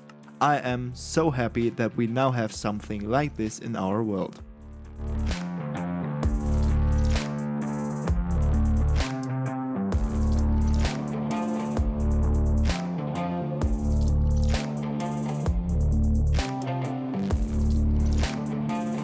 For our expedition base and the documentation of our world, we need mainly maps, and for this we need paper again. Paper can be found on the farm island again, and we have enough redstone and iron in our storage. Together with a cartography table we started. With the elytra, creating the maps was a breeze. I got everything built so far onto the maps, at least what was in our starter area. Finally, the maps only had to be put into the frames, and we are done with the first big world map. In time, many more maps should follow here, capturing their respective periods. Maybe all 10 episodes if we get that far. So far we've started few on the dangerous projects, but I'm quite happy about that. In the near future the first world tour will follow, because I want to show you everything in detail again and share some insights behind the scenes and my thoughts with you. And how could it be otherwise? Now comes the time-lapse part. First, I took care of a redesign of the market stands, because some of them seemed a bit rough and just too big, you know? Therefore, the adjustment.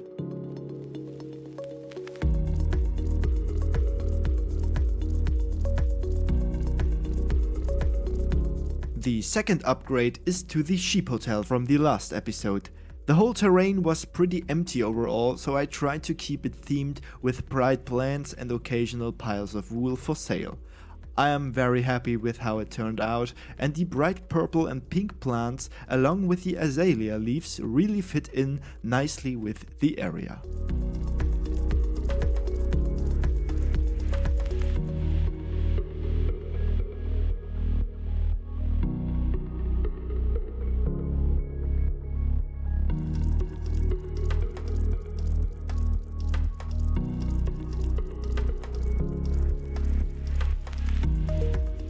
Next came a few minor improvements around the Emerald Forge, which are also not yet finished. The most important thing for me was that the path fits thematically to the already adapted part of the settlement, and therefore lanterns, trees and azalea leaves are used here again.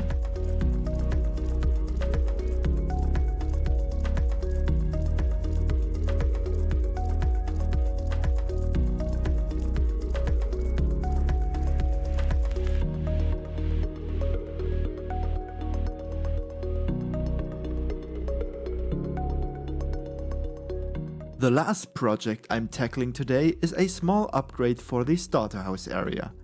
This includes a small dock for fishing, as well as an enlargement of the animal enclosure so that the cows and sheep can breathe again. In addition, there is of course again the decoration for all the paths with azalea leaves and lanterns. Finally, I removed our small lava farm, which in the future will rather find place in the mansion. This area was especially important to me because I had not taken care of our little house very well so far.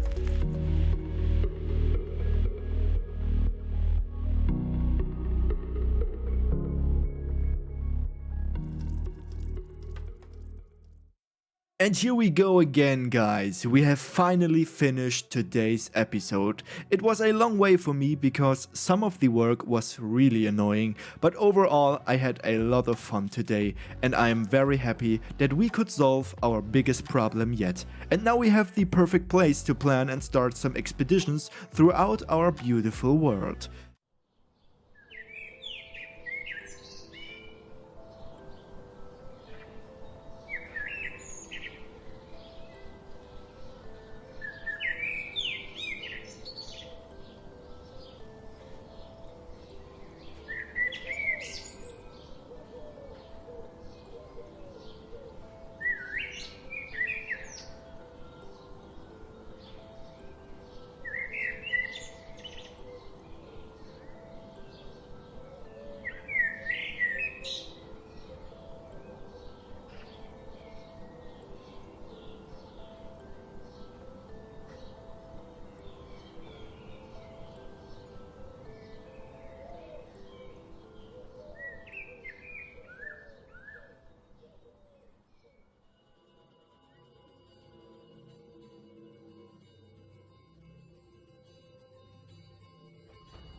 Let us play. What's up guys, and welcome back to a new episode of our Minecraft hardcore adventure.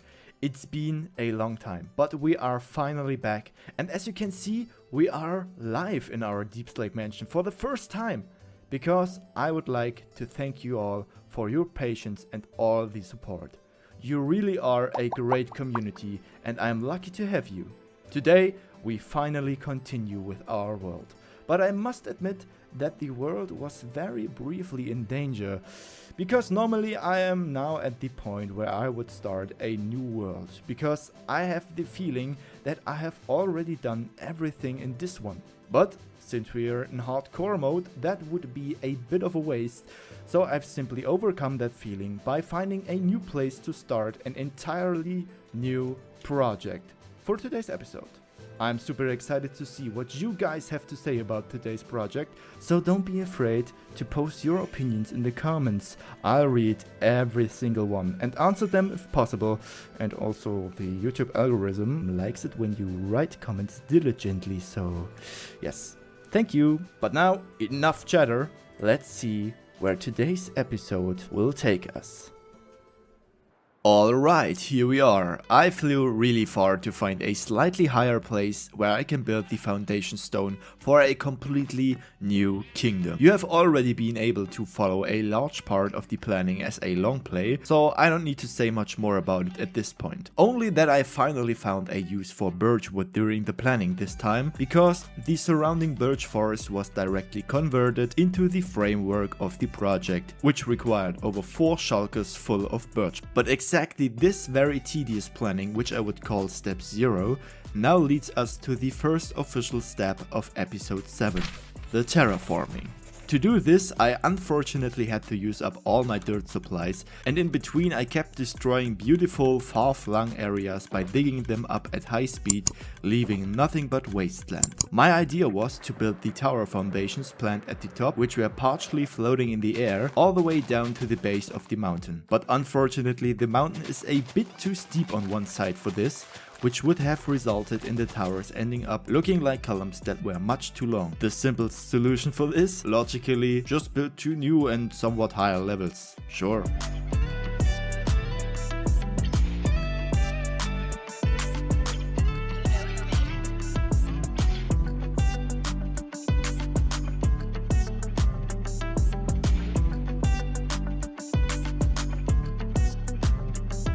The 2 new levels of the mountain, of course, cannot float in the air consisting only of dirt. They need a connection to the actual ground that seems to make sense. That's why I frequently stocked up on tons of stone in the Deep Slate Mansion, so that I could once again build artificial cliff walls like the ones you already know from the Axolotl Sanctuary. Only this time much bigger. You really don't want to know how long that took. Especially it was extremely annoying because I didn't have any torches from home, and therefore monsters appeared again and again, which made my work more difficult, until I could make torches out of found coal and birch wood.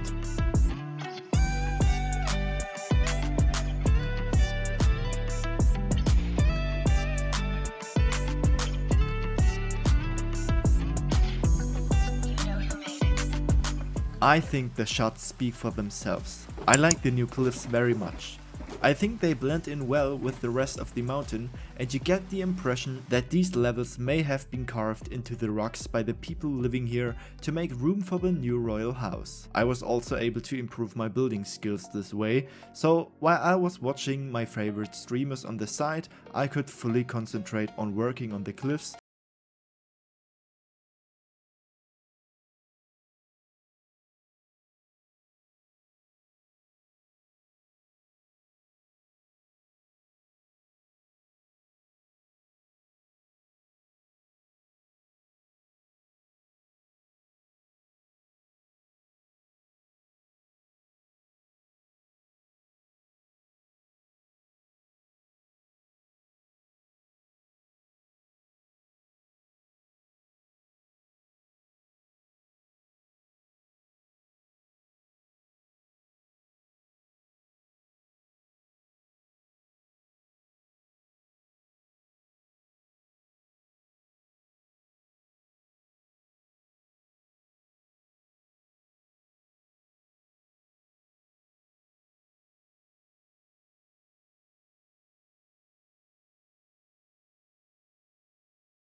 Also keep in mind that I had to keep flying several thousand blocks in between to replenish my supply of stone. Unfortunately, I was not smart enough to build a nether portal until very late. Oops.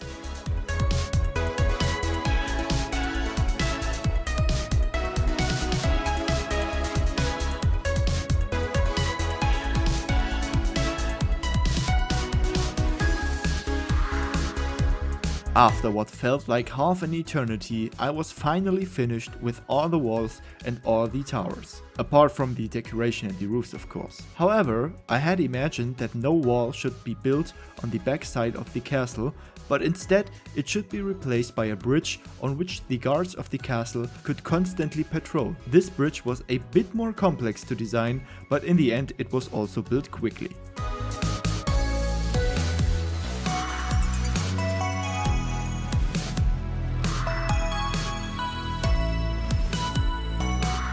The bridge I actually imagined rather ostentatious, but still it should be fortified according to its purpose, namely the defense of the fortress. Therefore I have also used stone bricks here, and the bridge additionally supported with pillars to ensure stability. I think the bridge is very beautiful and fits perfectly with the rest of the castle.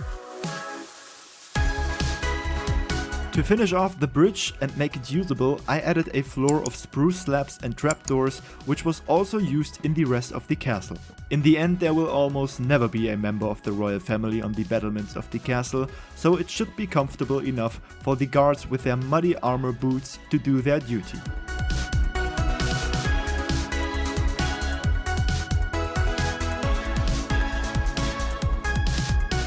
Inside the towers, several floors had to be installed from time to time to compensate for the different heights of the walls, but even this was not a problem. So now that this step has also been completed, we can consider step 2 as finished and instead proceed to step 3, a proper entrance.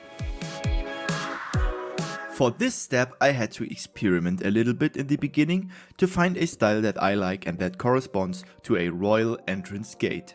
Mainly I tried to use different stairs and slabs to create different patterns and ornaments. Feel free to write me what you think of the design in the comments. In fact, building the entrance probably took the least amount of time, which I was really happy about after the long wall and tower session. This gate was also a good opportunity to get a little creative again and try out new methods and possibilities. In any case, I am once again very happy with the result, and I hope you are too. I also used a new building style for the roof by dividing the roof into different parts and building them a few blocks backwards to match the position of the previous parts. This way the entrance gate looks a bit more detached from the rest of the castle.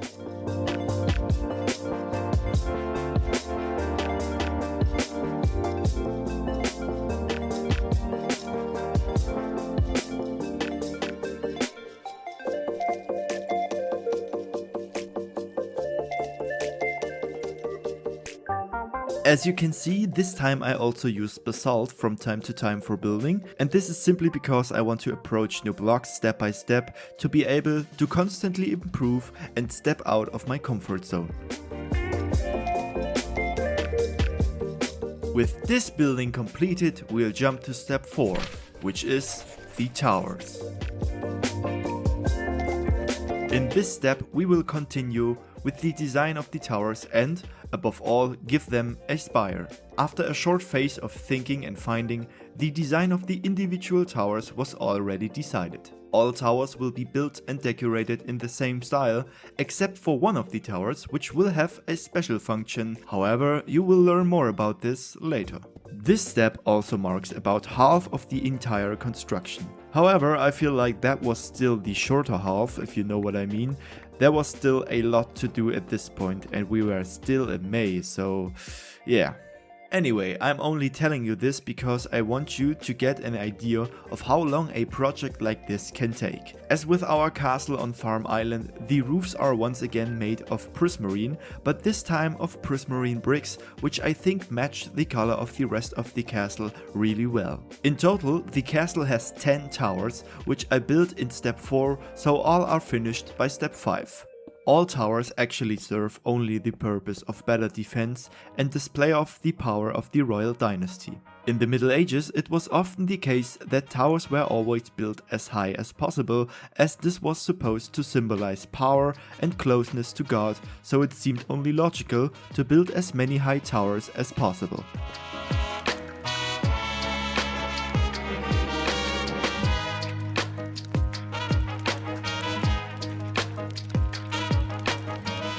In between, I had to fly to the Guardian farm again and again to stand there for several hours so that I could continue building with prismarine blocks, and I don't even want to know how often I did that in the course of the project.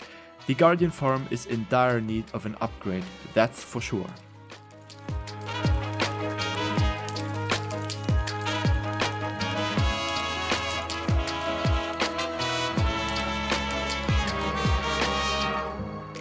Finally, the last blocks are placed, which mean the completion of all towers. All in all, a very long but also a very relaxing job. And here you can see again the result of this long work.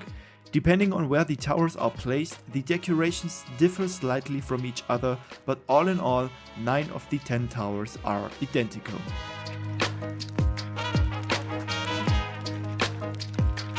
But wait, 9 out of 10? What's that all about, you ask?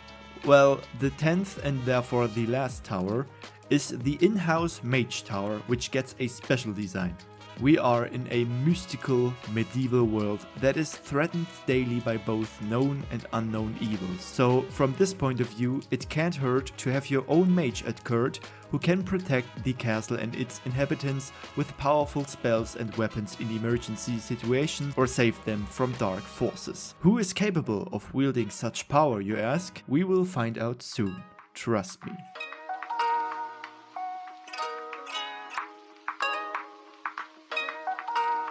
The Mage Tower is generally a bit wider than the others because, of course, an alchemical lab has to fit in there later, as well as powerful magical ingredients and potions. The design of the tower is significantly different from the others. I was inspired by a user on Pinterest named IamPixel. You can find the link to his profile on Pinterest below in the video description. Feel free to take a look there. The completion of the Mage Tower also marks the end of step 4. We now come to a very engaging part of the video, which again took me a lot of time and especially a lot of stone. We are talking about step 5, the main castle. Then let's get to work. First, I just replaced the entire frame with stone and raised the walls previously indicated by the frame. Again, a lot of stone was used up and I had to fly back several times to get more. I have spared you this procedure at this point and instead created a small transition for you.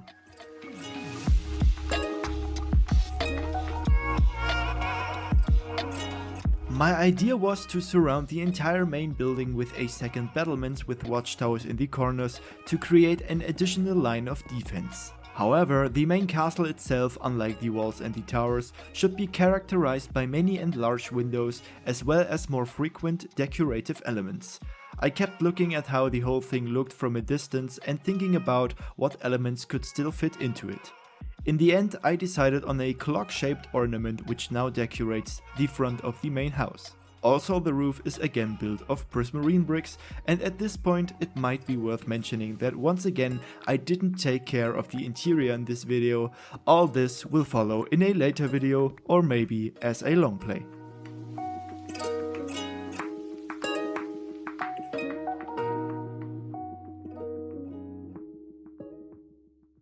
Next, I wanted to build 2 additional towers, but they are more or less non-functional and serve more the purpose of a decorative column in front of the main house. Only the lower part will be walkable, but in the top of these columns you could place a beacon that symbolizes war or peace, depending on the color of the light beam. Once again, I followed the rule that higher also means better and more powerful. I think these smaller towers make the castle look a little bit more impressive. Also, without these 2 towers, the main house would kinda look like too flat and probably get lost in the bustle of the other structures around it.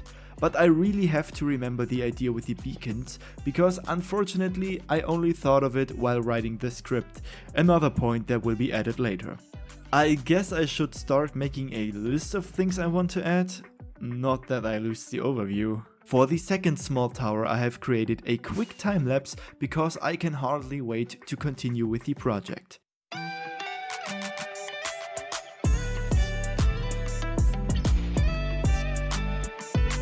After these two towers were also completed, I thought about how to proceed. It was really a lot of fun for me to be able to decide so freely and think step by step about how the castle would be put together and what I could add next and in which place. In the end, I decided to complete the second battlement by adding 2 more towers to the back of the castle.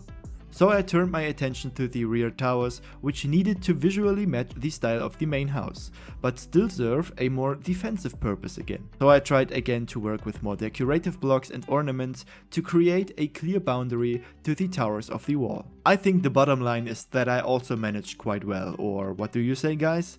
As you can see, the roof of the main house is still not finished because it was so incredibly time consuming to farm prismarine again and again, so that I had left my PC on again overnight while I stood AFK at the farm to get enough blocks. Only then was I able to finish building the spires of the last 2 watchtowers. And as if it wasn't enough that my PC consumed an entire night's worth of electricity to generate some virtual materials for making virtual blocks to build a virtually existing castle, I was then also harassed by annoying flying wash racks while I was building, delaying the completion of the towers yet again. I'm just kidding, there are far worse than phantoms, because after a cozy nap in the rain, nothing was left of the offenders but wet ash, so 1-0 for me, I guess. After this matter was cleared up, I could finally, and I really mean finally, finish the remaining towers, with which we would have once again completed a large part of the castle. We are slowly but surely approaching the end, and I am so curious what you will say about the result in the end. I invested the remaining prismarine blocks in the construction of the roof before I ran out again. Oh man. But anyway, let's continue with step 6, the fortress tower. I consider this step to be the core of the entire construction because everything I have told you so far about the height and the associated demonstration of power is topped by this colossus. This gigantic tower is the center of the defenses and a real stronghold for all invaders. Anyone wishing to enter the castle, whether guests or attacking troops, must first pass through the spiral staircase inside this complex, dodging volleys of arrows fired from above and hot tar. An almost impregnable architectural masterpiece without equal. I have hardly ever put as much thought into the construction and design of a building as I did with this one. Basically, however, it is still very simply constructed. The tower consists of a foundation of stone, which contains a winding staircase, which is the only way to the top. Other paths past the tower are even more heavily fortified and equipped with numerous guard posts. This makes the castle the Fort Knox of our hardcore world, and I am incredibly proud of it.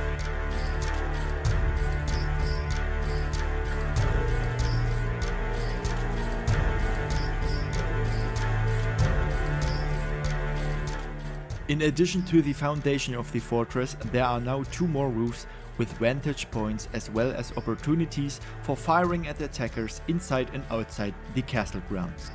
This colossus in combination with an own mage should be warning enough for all those who have evil in mind. Surviving an attack on our castle is nothing short of a miracle.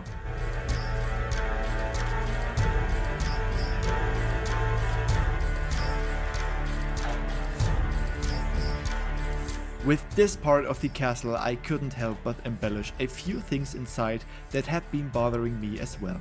But here too I remained very minimalist and have not yet made any major changes except for a few small things. The construction of this huge tower has again extended over several real days, but it was enormous fun to work on it. So feel free to leave a like, a comment or even subscribe to the channel so you can be a part of the future of this emerging kingdom.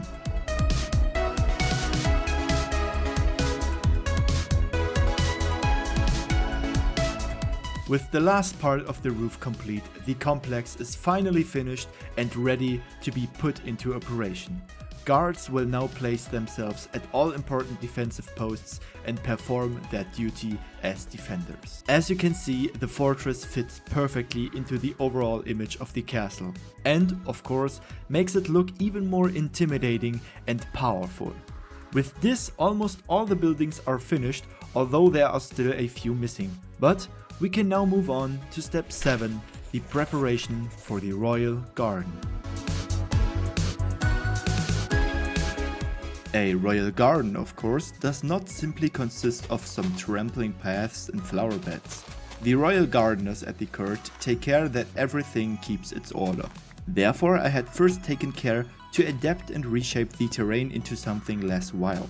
With stone bricks, I tried to create different levels on which then again different flowers, plants and decorations can stand. The whole thing is connected by small stairs and paths, but I spare you the details and show you the result rather again on the basis of a small transition. As you can see, the garden inside the castle is quite small, which is simply explained by the geographical location. More elements of a royal garden can also be added later. Of course, what must not be missing in such a pious royal household is an in-house chapel, where the priest at court says mass every Sunday. Faith strengthens the people both in God and in their rulers. Faith is very widespread in this land. Farmers pray to the gods so that their fields will survive the next summer drought and always bear abundant fruit. Soldiers too often feel inspired by their deep connection to the gods through their faith in battle and fight even more relentlessly for the kingdom. So you see, it is important in this land to always build enough places to which people can go on pilgrimage in their greatest need. That was pretty quick. So far, we have prepared the garden to a large extent only once. The decorations and the plants will follow later. Now we continue with step 8, the backside.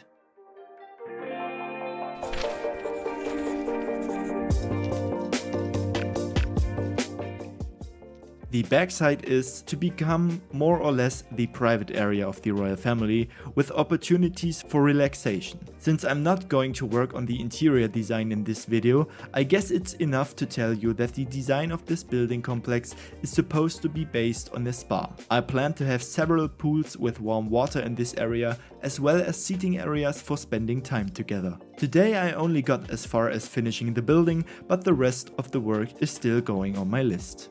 What you can see here is simply another entrance that will later lead into the main hall of the castle, creating a connection between the dungeon area and the spa. I had this area planned out as well, which is why the ugly frame had to be removed first. Later in the dungeon area you will find all sorts of scoundrels and traitors who have betrayed the trust of the gods and proved themselves unworthy of this kingdom. As you can see in the upper left corner, I initially connected the dungeon and the spa with a wooden floor, but this turned out to be a bad idea because the whole thing looked a bit too shabby for the king to walk along. So the floor had to be removed and replaced by stone instead. In the course of the rebuild, however, I took direct care to insert andesite from time to time to make the floor look a little more used.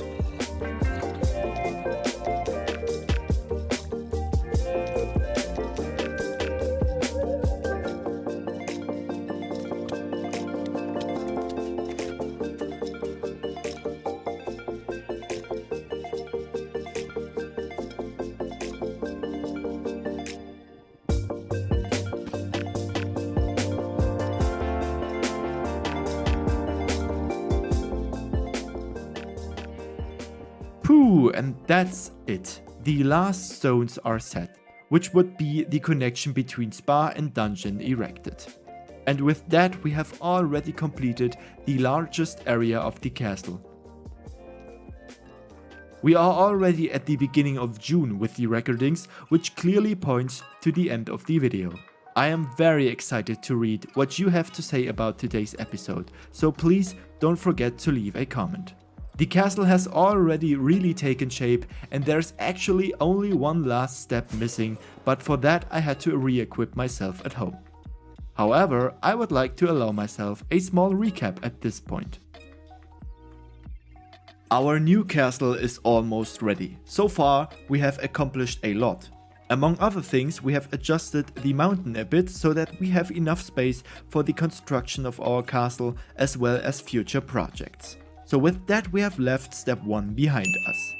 Second, we took care of the foundation, which was very boring and took a long time but wasn't really hard. Step 2, done. Step 3 on the other hand was anything but boring.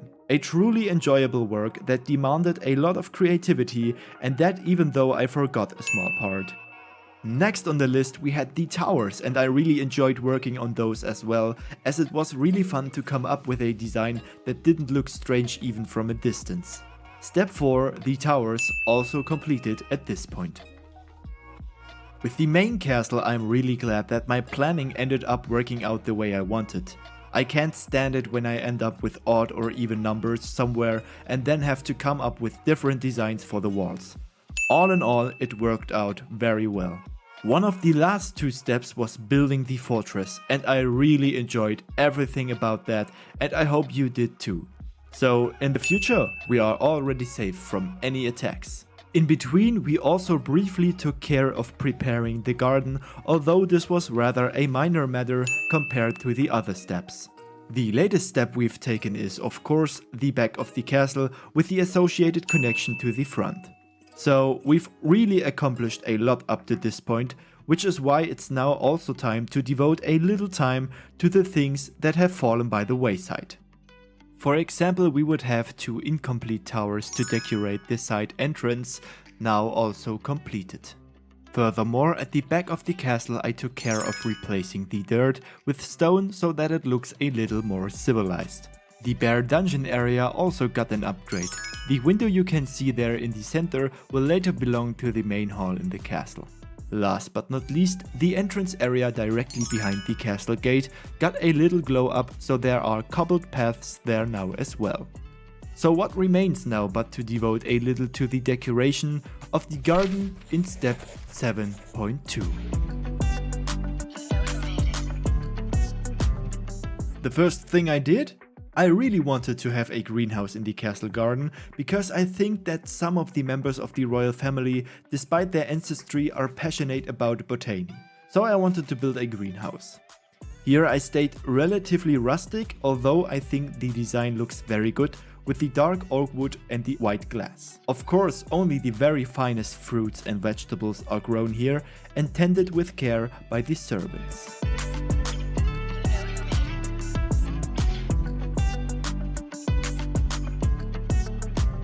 With the decoration in the outside area, I could really let off steam again, and even if the entire castle is my fantasy and my creativity, it was something else to be able to work so freely on the garden. The whole thing really made me want to do more, and I have firmly resolved to do more in the organic area in the future, so that I can also improve in this direction. Moreover, some of you have wished for this and I take your wishes to heart. In between, I kept walking around the area, using F3 to find places where monsters might spawn and to light up those places. At this point, you can watch me fail over and over again. I wanted to build 2 large glass domes, but for some reason I couldn't manage to build a dome that looked good on my own. In the end, I had to resort to a website and build the whole thing step by step according to instructions. Probably another reason to practice things like that. But here again, the final attempt, as I said, this time with the help of a website.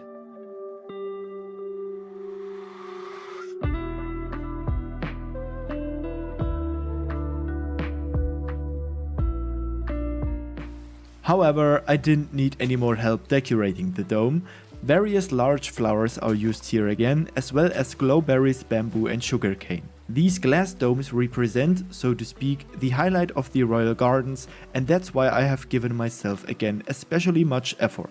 I want bees to fly around there later, which is why I decorated everything with enough flowers for honey. Also, of course, the honey from the royal garden is reserved exclusively for the royal family. A common citizen will probably never be able to taste this honey. I had to get the hives from home at the very end, because I knew that a few were still hiding in my chests. Overall, I also made an effort to texture all the pathways using different blocks to build them. While I have to admit that the paths didn't turn out quite the way I wanted them to, but I'm still happy with how they look. There we go, a nice and cozy spot for all the bustling bees. The second glass dome is right next to the first, just one level above. I didn't deviate from the design for the second one, it just got a little bigger. The decorations are the same, and also this dome should later become the home of several little bees.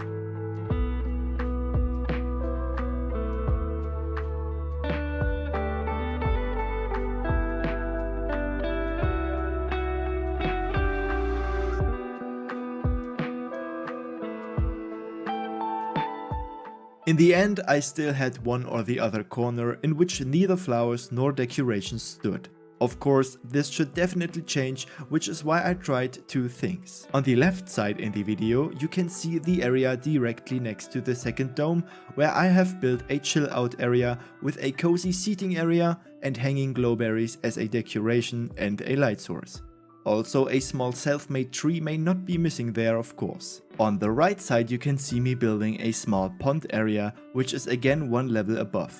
Here I first put up a few smaller custom trees, which were then supplemented by various hedges. In the center of this area is a self-built pond, which is often visited by the high priests, as the water springing here is believed to have magical powers. Prayers are said to ensure that the spring never runs dry. The princess also spends many hours at this place, perhaps the reason for her outstanding popularity and beauty? Who knows? The very last area I worked on is the area where the guards of the castle train, fortify themselves with good food, and mend or improve their equipment and weapons. For this I have again browsed on Pinterest and stumbled among other things on an archery range, which I find extremely suitable for our castle. So I was inspired by it and quickly designed my own little shooting range, where the soldiers can now practice their skills with the bow or the crossbow. Somewhere outside the actual castle grounds I also envisioned a military barracks with more such buildings to come. A horse stable could also have been built, but unfortunately there was no longer enough space for that. But then, to improve the equipment, there comes a small shelter for melting metal and forging new items. In this way the soldiers are always prepared for any eventuality. The area was, of course, as it should be, again decorated with various elements such as hedges and a corresponding path, indicated with different blocks. For the soldiers, a more muddy and unkempt walkway is probably quite appropriate, because the heavy armor boots are not meant for delicate marble floors and sink anyway at every opportunity in the mud. Therefore, I am very happy with this area, and I hope you are too.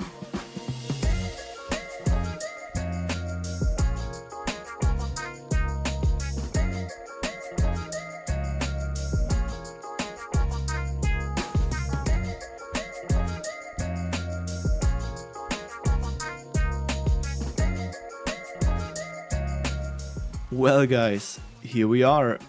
The castle is ready. We've just completed the last step, and with that being completed, there is nothing more to do at this point. I am super happy with the result, and I'm already looking forward to the future where we will gradually breathe more and more life into this kingdom. I had an enormous amount of fun working on this project. I really thank you guys for watching the video this far. Furthermore, I really appreciate your support. Look forward to more content in the future. At the end, however, I would like to give you the statistics of today's project. A total of 82 recordings were made, 113 time lapses were rendered, and all that in 446 Minecraft days. In real time, the whole thing took... well, how long actually? Have you been paying attention? In this episode, I'm going to collect every single armor trim there is in the game due to the new 1.20 update. I hope you enjoyed the update as much as I do. It really improves the aspect of adventuring, and I think they really came up with something there. It took some time, but here it is, the episode in which I will search for the new 1.20 armor trims in order to create my own armor style in the game. Therefore, I made this board in a creative world so that I can get an overview about the different locations of the new items. Some of them are really meant to be found easily. However, some of them are really getting me worried about losing the world, because there are structures that I haven't been paying attention on yet. But we will see what's coming, and that's of course not all of it. I'm also going to build a beautiful museum to display the different armor styles, and I'm really looking forward to use some of the cherry wood or cherry leaves for that. I promise you guys, this is going to look amazing when it's done. If you don't want to miss any of the future episodes, then please consider subscribing. It is completely free, but it helps me out a lot and I really appreciate your support. Also, don't forget to comment your opinion on the new update, because I'm really interested in your thoughts. But now, let's get right into today's episode. I've started my new adventure by flying across our world. But before I could do that, I had to craft myself a brush with which I can easily clean the new treasure holding suspicious blocks like sand and gravel. I've crafted some more in case they break faster than I was expecting. Not very long after I started my journey, I stumbled upon an abandoned shipwreck which has been eaten by the sands of a beach. I took the opportunity and cleaned it out, and so I became the owner of my first piece of armor trim, the coast armor trim, which can only be found in a shipwreck. A very good omen for our adventure, I guess. After I enjoyed my luck enough, I took the rest of the treasures from this chest here and went back on track. With the coast armor trim, I have collected the first of 16 more, and I was curious about finding the rest of them. Some minutes of traveling further on, I found yet another new feature of the update. I'm speaking of the trail ruins, in which can be found 4 more armor trims. I found those by simply looking onto the world map, where you can see if there are blocks that don't fit the area, like terracotta or gravel. Every now and then I also flew upon some pumpkins, but that's okay, I guess. In the end I found one, and I started to excavate immediately in order to find my first treasure. What could this update hold up for me? Which of the artifacts is waiting for me inside my first piece of gravel? It is, it's a brick. Brick found a brick. Hilarious, Minecraft. As a punishment for the ruins, I thought I might be able to quickly dig up some more treasures by completely excavating and destroying this antique ruin.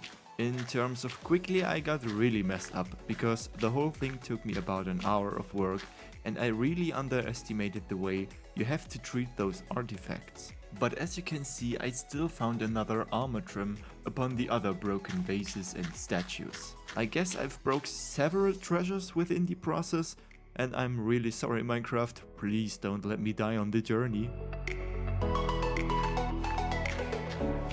The second one also did not let me wait too long for it to appear upon all the sand and dirt. In this single ruin I could manage to find the razor and the shaper armor trim, and so I took care of the rest of the suspicious blocks before getting back on track yet again.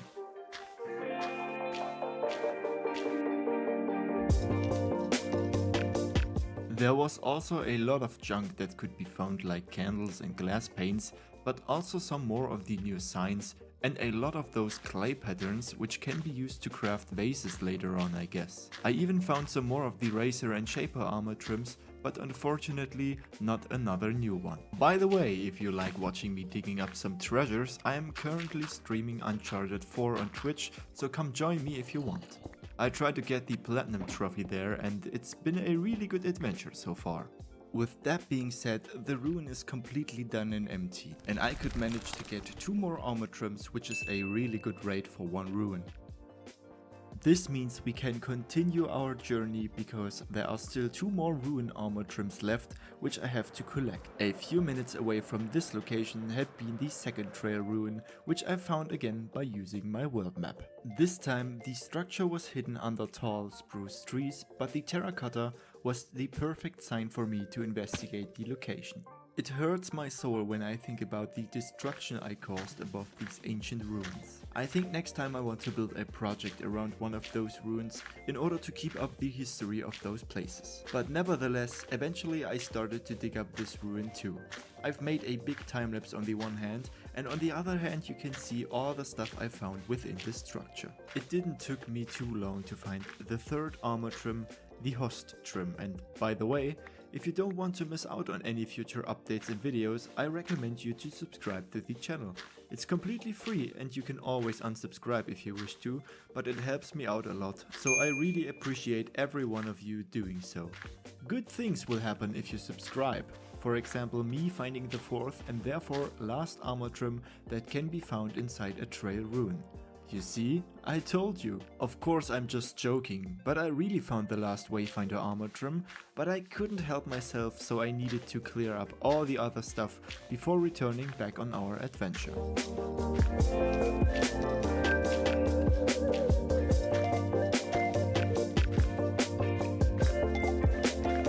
Once again I just left a digging site all messed up and destroyed, but at least I found everything I came for, namely the host and the Wayfinder armor trim, which completes the set of trail ruin trims. The next structure I found was more of a coincidence like the shipwreck again, namely the pillager outpost. All in all, it was no challenge to get the sentry trim, except for me fighting a bunch of pillagers even though I aimed like a drunken wandering trader. In the end, I managed, and this adds surprisingly one more trim to the collection. I am really curious about how all of those are going to look like when I add them to some chest plates or helmets later on. Which material do you think am I going to use? Write down in the comments, but hey, don't spoil yourself. Next up, I flew around the world to find an untouched jungle biome in which a jungle temple could spawn. Eventually I found one thanks again to my world map. I really recommend you guys using such a mod in your own world too, at least in terms of adventuring. After entering the temple, I first got stupidly shot by an arrow before taking a closer look inside the first chest around the corner. In this chest was nothing but a spicy stench which hasn't bothered me enough to give up. Once again I destroyed an ancient structure and I really believe my world is cursed now by the old gods. In the end I still found the wild armor trim, which brings me to a collection of 7 trims in total. So we are almost halfway through. For the next target on my list I had to visit a website called KevinMacLeod, where you can simply put in the seed of your world and then it shows you all the structures that have been generated in your world. I needed the help of this site to find a freshly generated ancient city, and I have been flying around in my world for quite a long time now, which is the reason for me needing help with this. KevinMacLeod really helped me out for this video, which is why you can find the link to the website in the description down below. So I selected the structure I needed and the website showed me that a new ancient city would be generated around 5,000 blocks away from the original spawn, so the chances for me finding this randomly would have been around 0. I was very happy about the help, and so I switched back over to the hardcore world and started flying towards the coordinates I wrote down. Soon enough I could manage to find the location right next to a beautiful new cherry biome, and I just started to dig straight down. I was pretty frightened about me needing to find and loot some ancient cities. I really felt like losing the world in the process, which is why I played this in a very careful and slow way. I think the first city took me around 2 hours to loot and I've not even been to all of the chests there. First of all, I wanted to have an overview about the area and also a good spot to jump down without triggering any shrieker or sensors. So I took a good look around, and after I finally leap of faith me down, I began to explore the city by simply placing wool everywhere I went. I think I didn't even took one step or small jump without having placed a wool block or a piece of carpet before. That's just how frightened I was. After reaching the ground, it didn't took too long for me to find the first chest, and I have to say that I couldn't believe what was in there. The most dangerous structure in Minecraft in my opinion, and I'm gonna have to search for 2 specific items. In this case, the loot of the first chest was a very bad omen.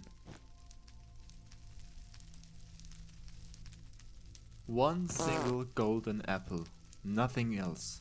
I really thought I couldn't manage to find all of the armor trims at this point, but anyways I continued my exploration. There were so many hidden structures of the old people of this world that I asked myself how they could end up like that. Forgotten and hidden inside an underground cave system which has never been touched by the least amount of sunlight. But anyways, I still found some treasure chests around that contained a lot of random loot like potions and sculk blocks. It went really well until this happened. I broke the wrong block and a shrieker got triggered. Due to the reason I've never visited an ancient city before, I thought that this was the moment when the warden spawns. But fortunately, the shriekers need to be triggered multiple times, but I still panicked in this situation. I made my way through a nearby wall that I wanted to dig through as fast as possible, but in the end I even found another city that was hidden behind exactly that wall. I couldn't believe it, but it was true. I shot up my map and there you can see that there were two ancient cities that are connected to a giant underground metropolis. At least it seemed like it. Of course I've also started to explore those ruins as well, and I quickly found another chest that once again contained some very specific loot, which also gave me some inventory sorting problems. I had my concerns about the inventory space because I couldn't really figure out a way to place down my shulkers in order to store all the unnecessary items, but I would say in the end my struggles were absolutely worth it, because this chest had something very special to offer me right there. It contained the first of the two foundable ancient city armor trims, the Ward armor trim, and that has taken at least half of a load off my mind. Once again I struggled with my inventory, but eventually I could obtain one of the two hardest to find items in the new update, at least in my eyes. Unfortunately, I couldn't manage to find the second one too, which means that I had to return. Just a quick disclaimer from the editing table, I've googled the chances of finding a silence armor trim, and there is actually only a 1.2% chance to find one in one of the ancient city chests. This is just something I didn't know, but I guess it is necessary to know in order not to get frustrated too fast. But so much about that, now let's continue with the episode. After this hell of an adventure, I was very pleased with seeing the sun again, and I luckily dug up in the middle of the cherry blossom forest, which gave me another peaceful vibe. Then I could finally relieve myself with jumping around happily, because I've survived the hardest structure so far on my list. I put all the loot inside my shulker boxes, and with the Ward armor trim I've already gathered half of the entire collection. The next step for me was to build a nether portal in order to search for the nether armor trims, which are the second most dangerous items to collect in this episode. The rib armor trim was used to be another very rare item to find inside a nether fortress, which again kind of worried me. I did not want to spend a lot of time flying around the lava sea in the nether. I definitely didn't. But in order to try and shorten this term a little bit, I once again visited the chunk base map and selected the nether for my seed. This gave me the opportunity to write down coordinates of fortresses and bastions that haven't been generated yet. This made the whole operation a lot easier, and I'm very glad I could use this website. Arrived in the nether, I first needed to find a way into the free realm of this place in order to use my elytra. On the way to it, I found my first fortress by accident. It was hidden inside the netherrack, but I unfortunately had no luck in all of the chests there. However, I had my luck in another way, because at the end of some random stairs inside the fortress has a bastion been generated, which was kind of a strange coincidence, but I took it gladly. For the bastions I once again went for the slow and careful way, because I had a decent amount of respect of the piglins and their golden axes. So I chose the bow for my weapon of choice and dealt with most of the piglins from a safe distance while looting some chests again. Eventually I managed to get down to the bottom of their bastion, where they stored all their gold blocks and also one more chest. There could have probably been the snoot armor trim inside the chest, which is going to be the only reason for me having ever visited and looted this structure. I would have said that if it was the case that I found the snoot armor trim there, but I didn't, and so I had to continue the search for it. Before leaving, I took all of the gold blocks, because, I mean, why not, right? When I had made my way out, I trapped all of the remaining piglins inside their own bastion, so that they starve to death by time. At least I guess they do. Do they even eat? But due to the reason I haven't uploaded something in a while, by the way, I'm sorry for that, you are going to have to wait for the next episode in order to find out if I could manage to find all of the armor trims without dying, and what I'm going to build for those to be safe and sound. In the last episode we've accomplished to collect half of the entire armor trim collection already. Today we'll continue the journey with part 2 of the great search for all the new 1.20 armor trims. But the main part of this video is containing the construction of a fitting place for all the new armor styles to be displayed. I've been thinking about building a huge temple-like museum that is built with a bright and colorful block palette using some of the new building blocks in the game. I know you've probably seen so many great 1.20 builds already, but I'm especially proud on mine because it fits the area perfectly and I am curious to hear what you think about it. Last episode left me in the nether searching for the snoot and the rib armor trim, and I would say that's exactly where we continue today's journey. If you enjoyed today's video, then leave a like and subscribe to the channel. It's completely free, but it helps me out a lot. Thank you so much, guys. So here we are, back to our adventure we go, where I'm still trying to find the remaining armor trims. Searching for them was not as easy as I was maybe expecting it, because the spawn rates seem to be poorly on those two. I've looted so many chests while visiting a bunch of fortresses and bastions, but the only thing I could find was a whole load of gold and some of the netherite upgrade templates, which are not as bad as you might think. Those upgrades are the only possibility by now to upgrade your diamond gear to a netherite one, but I guess you already know that. So I was thankful for those as well, but it bothered me that I wasn't able to find what I was looking for. Eventually I found this fortress here, which was like the 10th or something that I had looted at this point, but Minecraft had something special to offer for me. After a long search and flying around for ages it seems, I finally found the rib armor trim, which makes it a total of 9 armor trims. Thank you so much, Minecraft gods. So there was only left one single item that I had to obtain in the nether before I could leave that hell too. After some more traveling and more disappointing bastions, I eventually found this one, which was located at a very good spot to get an overview first before entering. I saw some chests that seemed to be pretty easy to access, so I shoot my shot. First I had to kill some more piglins who defended their bastion bravely, but no chance for them against me and my bow. I built over a netherrack bridge directly leading to the chests. Some last tries of defense by the piglins, and then I had reached my objective. Inside this chest that the piglins had defended so well could have only been one thing. And it was the snoot armor trim, finally. This also means I can finally leave this awful place, because I've gathered everything I came for. The only thing I had to do now was to build up a nether portal in order to get back to the overworld. For this I looked up a more quiet location without any ghasts and began to build the portal. At that point I wasn't even thinking of feeling more lucky than I already did.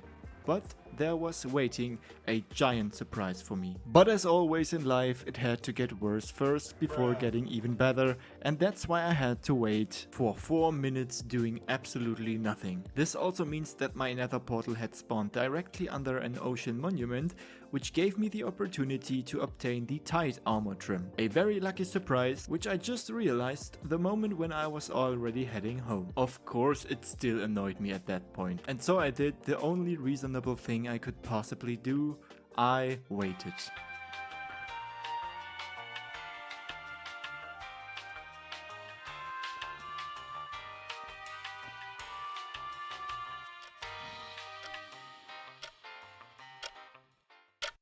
After waiting that couple of minutes, I tried to act as fast as possible before I get hit by another mining fatigue. Luckily, I found the way up pretty easily, and so I started to search for the Elder Guardians to kill them. There were 3 of them in total, and I kept using my torches to gain bubbles again to breathe on, while I was fighting those creatures of the sea with sword and bow.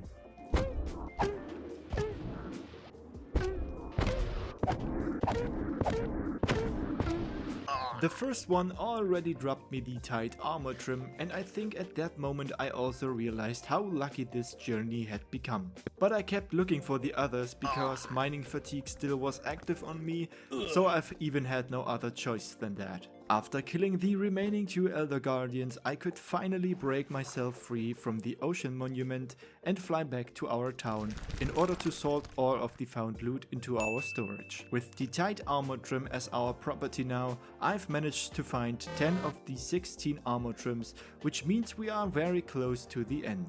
I took a quick break at home to sort my inventory again, and then I used Chunkbase's seed map again in order to find a freshly generated stronghold. The stronghold can hold up the eye armor trim, and after I quickly dug straight down, which is a great idea when you're in hardcore mode, I already found the stronghold and a library hiding inside. I did not expect it to find it in the first stronghold I traveled to, but my luck still not has left me, I guess. The first chest I looted contained number 11 of 16, together with some books and paper. Next thing that happened was that I found a structure by accident again, namely the Desert Temple. On the board in the creative world from last episode, I marked this structure as an easy one, and so it was. There was absolutely no problem obtaining the Dune armor trim. But the fact that Mojang has given us as players a reason again to invent on those structures is a real improvement of the game in my opinion. The next structure I invented on was used to be everything else than easy. On the board I described it with the word medium, but I guess I should have adjusted it a little more. You won't believe what happened to me while searching for the Vex armor trim. Before I've even entered the mansion, I took a quick nap on top of a tree, and then I packed my stuff and entered the awaited evil. Apparently the Vex armor trim isn't as rare as I thought it was, because after searching a few rooms inside the structure and killing some pillagers, I made my way pretty easily to the right end of the corridor. I really need to let this scene be uncut, because I could not believe Mojang would hand me out this armor trim that easy. Look at that, guys. I really expected me to fight some Vexes in order to get the Vex armor trim, but apparently I haven't to do anything like that. Don't get me wrong, I was very thankful for that, and the worst of the structures was still waiting for me. So I did not waste any more time in the mansion and made my way back to our home base. A few moments later, my journey led me into the end dimension where I was about to collect number 15 of 16. The armor trim I was looking for was the Spire armor trim, and they can only be found inside an end city complex on top of one of the towers. In the third end city that I've had visited, I eventually managed to find the Spire armor trim after I killed some annoying shulkers. We did it, guys! Except for one more armor trim, we have collected every single one of them. I am pretty excited to see what all of them are looking like when I apply them to some actual armor. But before I could do that, I took the portal back to the overworld, where I first put all the templates inside one shulker box. Unfortunately, there was still one big thing missing that I had to do in order to complete the whole new collection.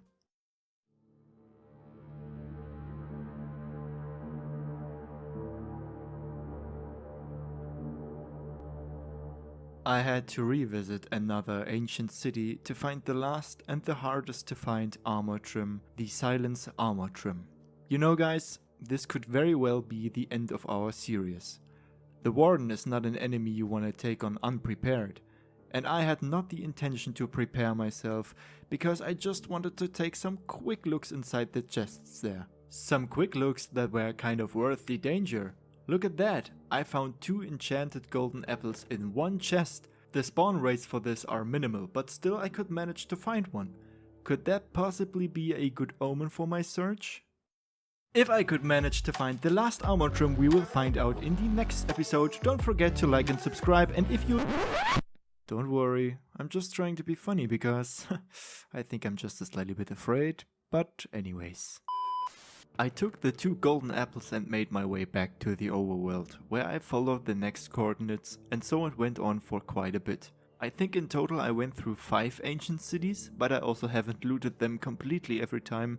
You've told me in the comments that I could have used some night vision potions, and this is absolutely true, but as you can see, my brain doesn't work that complex. After a leap of faith me down again, I started to explore one more ancient city. Slowly but surely I was also running out of wool and carpet, so I got a little nervous as well. I built some wool bridges and stairs to get down on the ground, and there I always tried to surround every sensor and shrieker that I saw. Due to the reason chests are making an awful loud sound when they get opened, I also tried to cover them in wool too. I did that so many times, and I slowly went out of wool as well as out of hope. But then, I got presented from Minecraft one more time.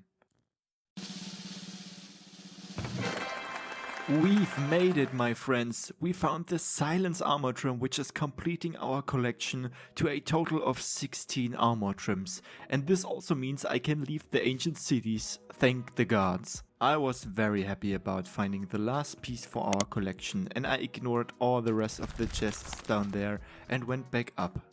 When I was out of danger, I felt a little bit relieved that I had managed to find all of those without dying and losing our world. That's it, my friends, the end of our journey. I would love to hear what you think about the adventure we've been through in the last 2 episodes. All of the 16 templates will be safely stored inside the Deep Slate Mansion, and I can finally start building the template temple for them to be displayed.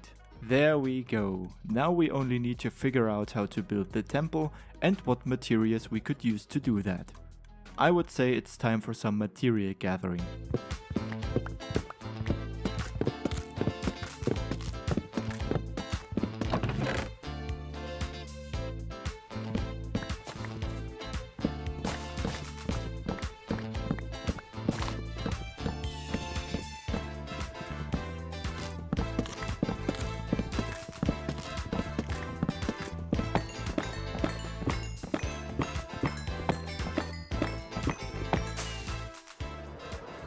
With all the materials we need, it's now time to prepare a fitting area where we can build our temple. Starting off with removing this tree, we begin with the building process.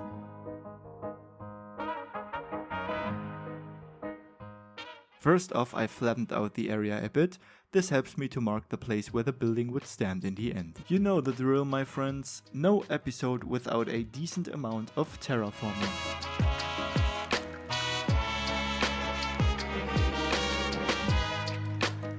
When this was almost done, I started to frame the building's fundament, which contains of quartz this time. I planned out the temple to be a bright and colorful building this time, so you'll probably won't see any deep slate being used today. In addition to the core room of the temple where all the armors are going to be displayed, there will be a walkway around the temple like in those Chinese gardens where there's gravel everywhere, you know? Minecraft could really use some kind of decoration like bonsai trees, or what do you think? Mojang, please give us bonsai trees. For the roof I used some mangrove wood this time, and I really need a farm for those because they were kind of annoying to farm. The walkway around the temple is topped by a layer of cherry leaves because I absolutely adore the effect they create, and I think this is perfect for our temple. Inside our new building I added some chains hanging from the roof in order to connect some slabs to them where the name of the respecting armor style is going to be written down at. Therefore I used the brand new cherry wood hanging signs, which are a perfect addition to the building. The only thing I forgot to add are some vases crafted by the new patterns we found, but it wouldn't be a Minecraft hardcore episode by Brick without mentioning the never-ending list of the things he still wants to add. Why not add one more objective, right? But here you can see the final result. Except for some decoration, our temple is completed. Feel free to write down in the comments what you think of that building. It's not a tall one, but I absolutely love it.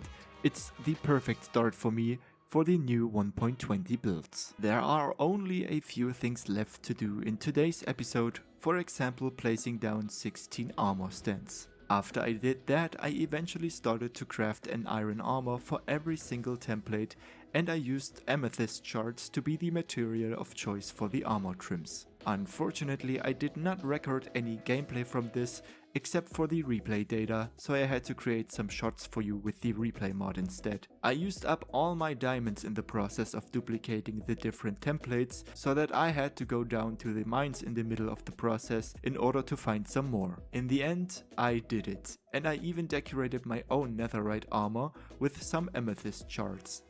Of course, I used the silence armor trim to decorate myself as a small reference for our adventure.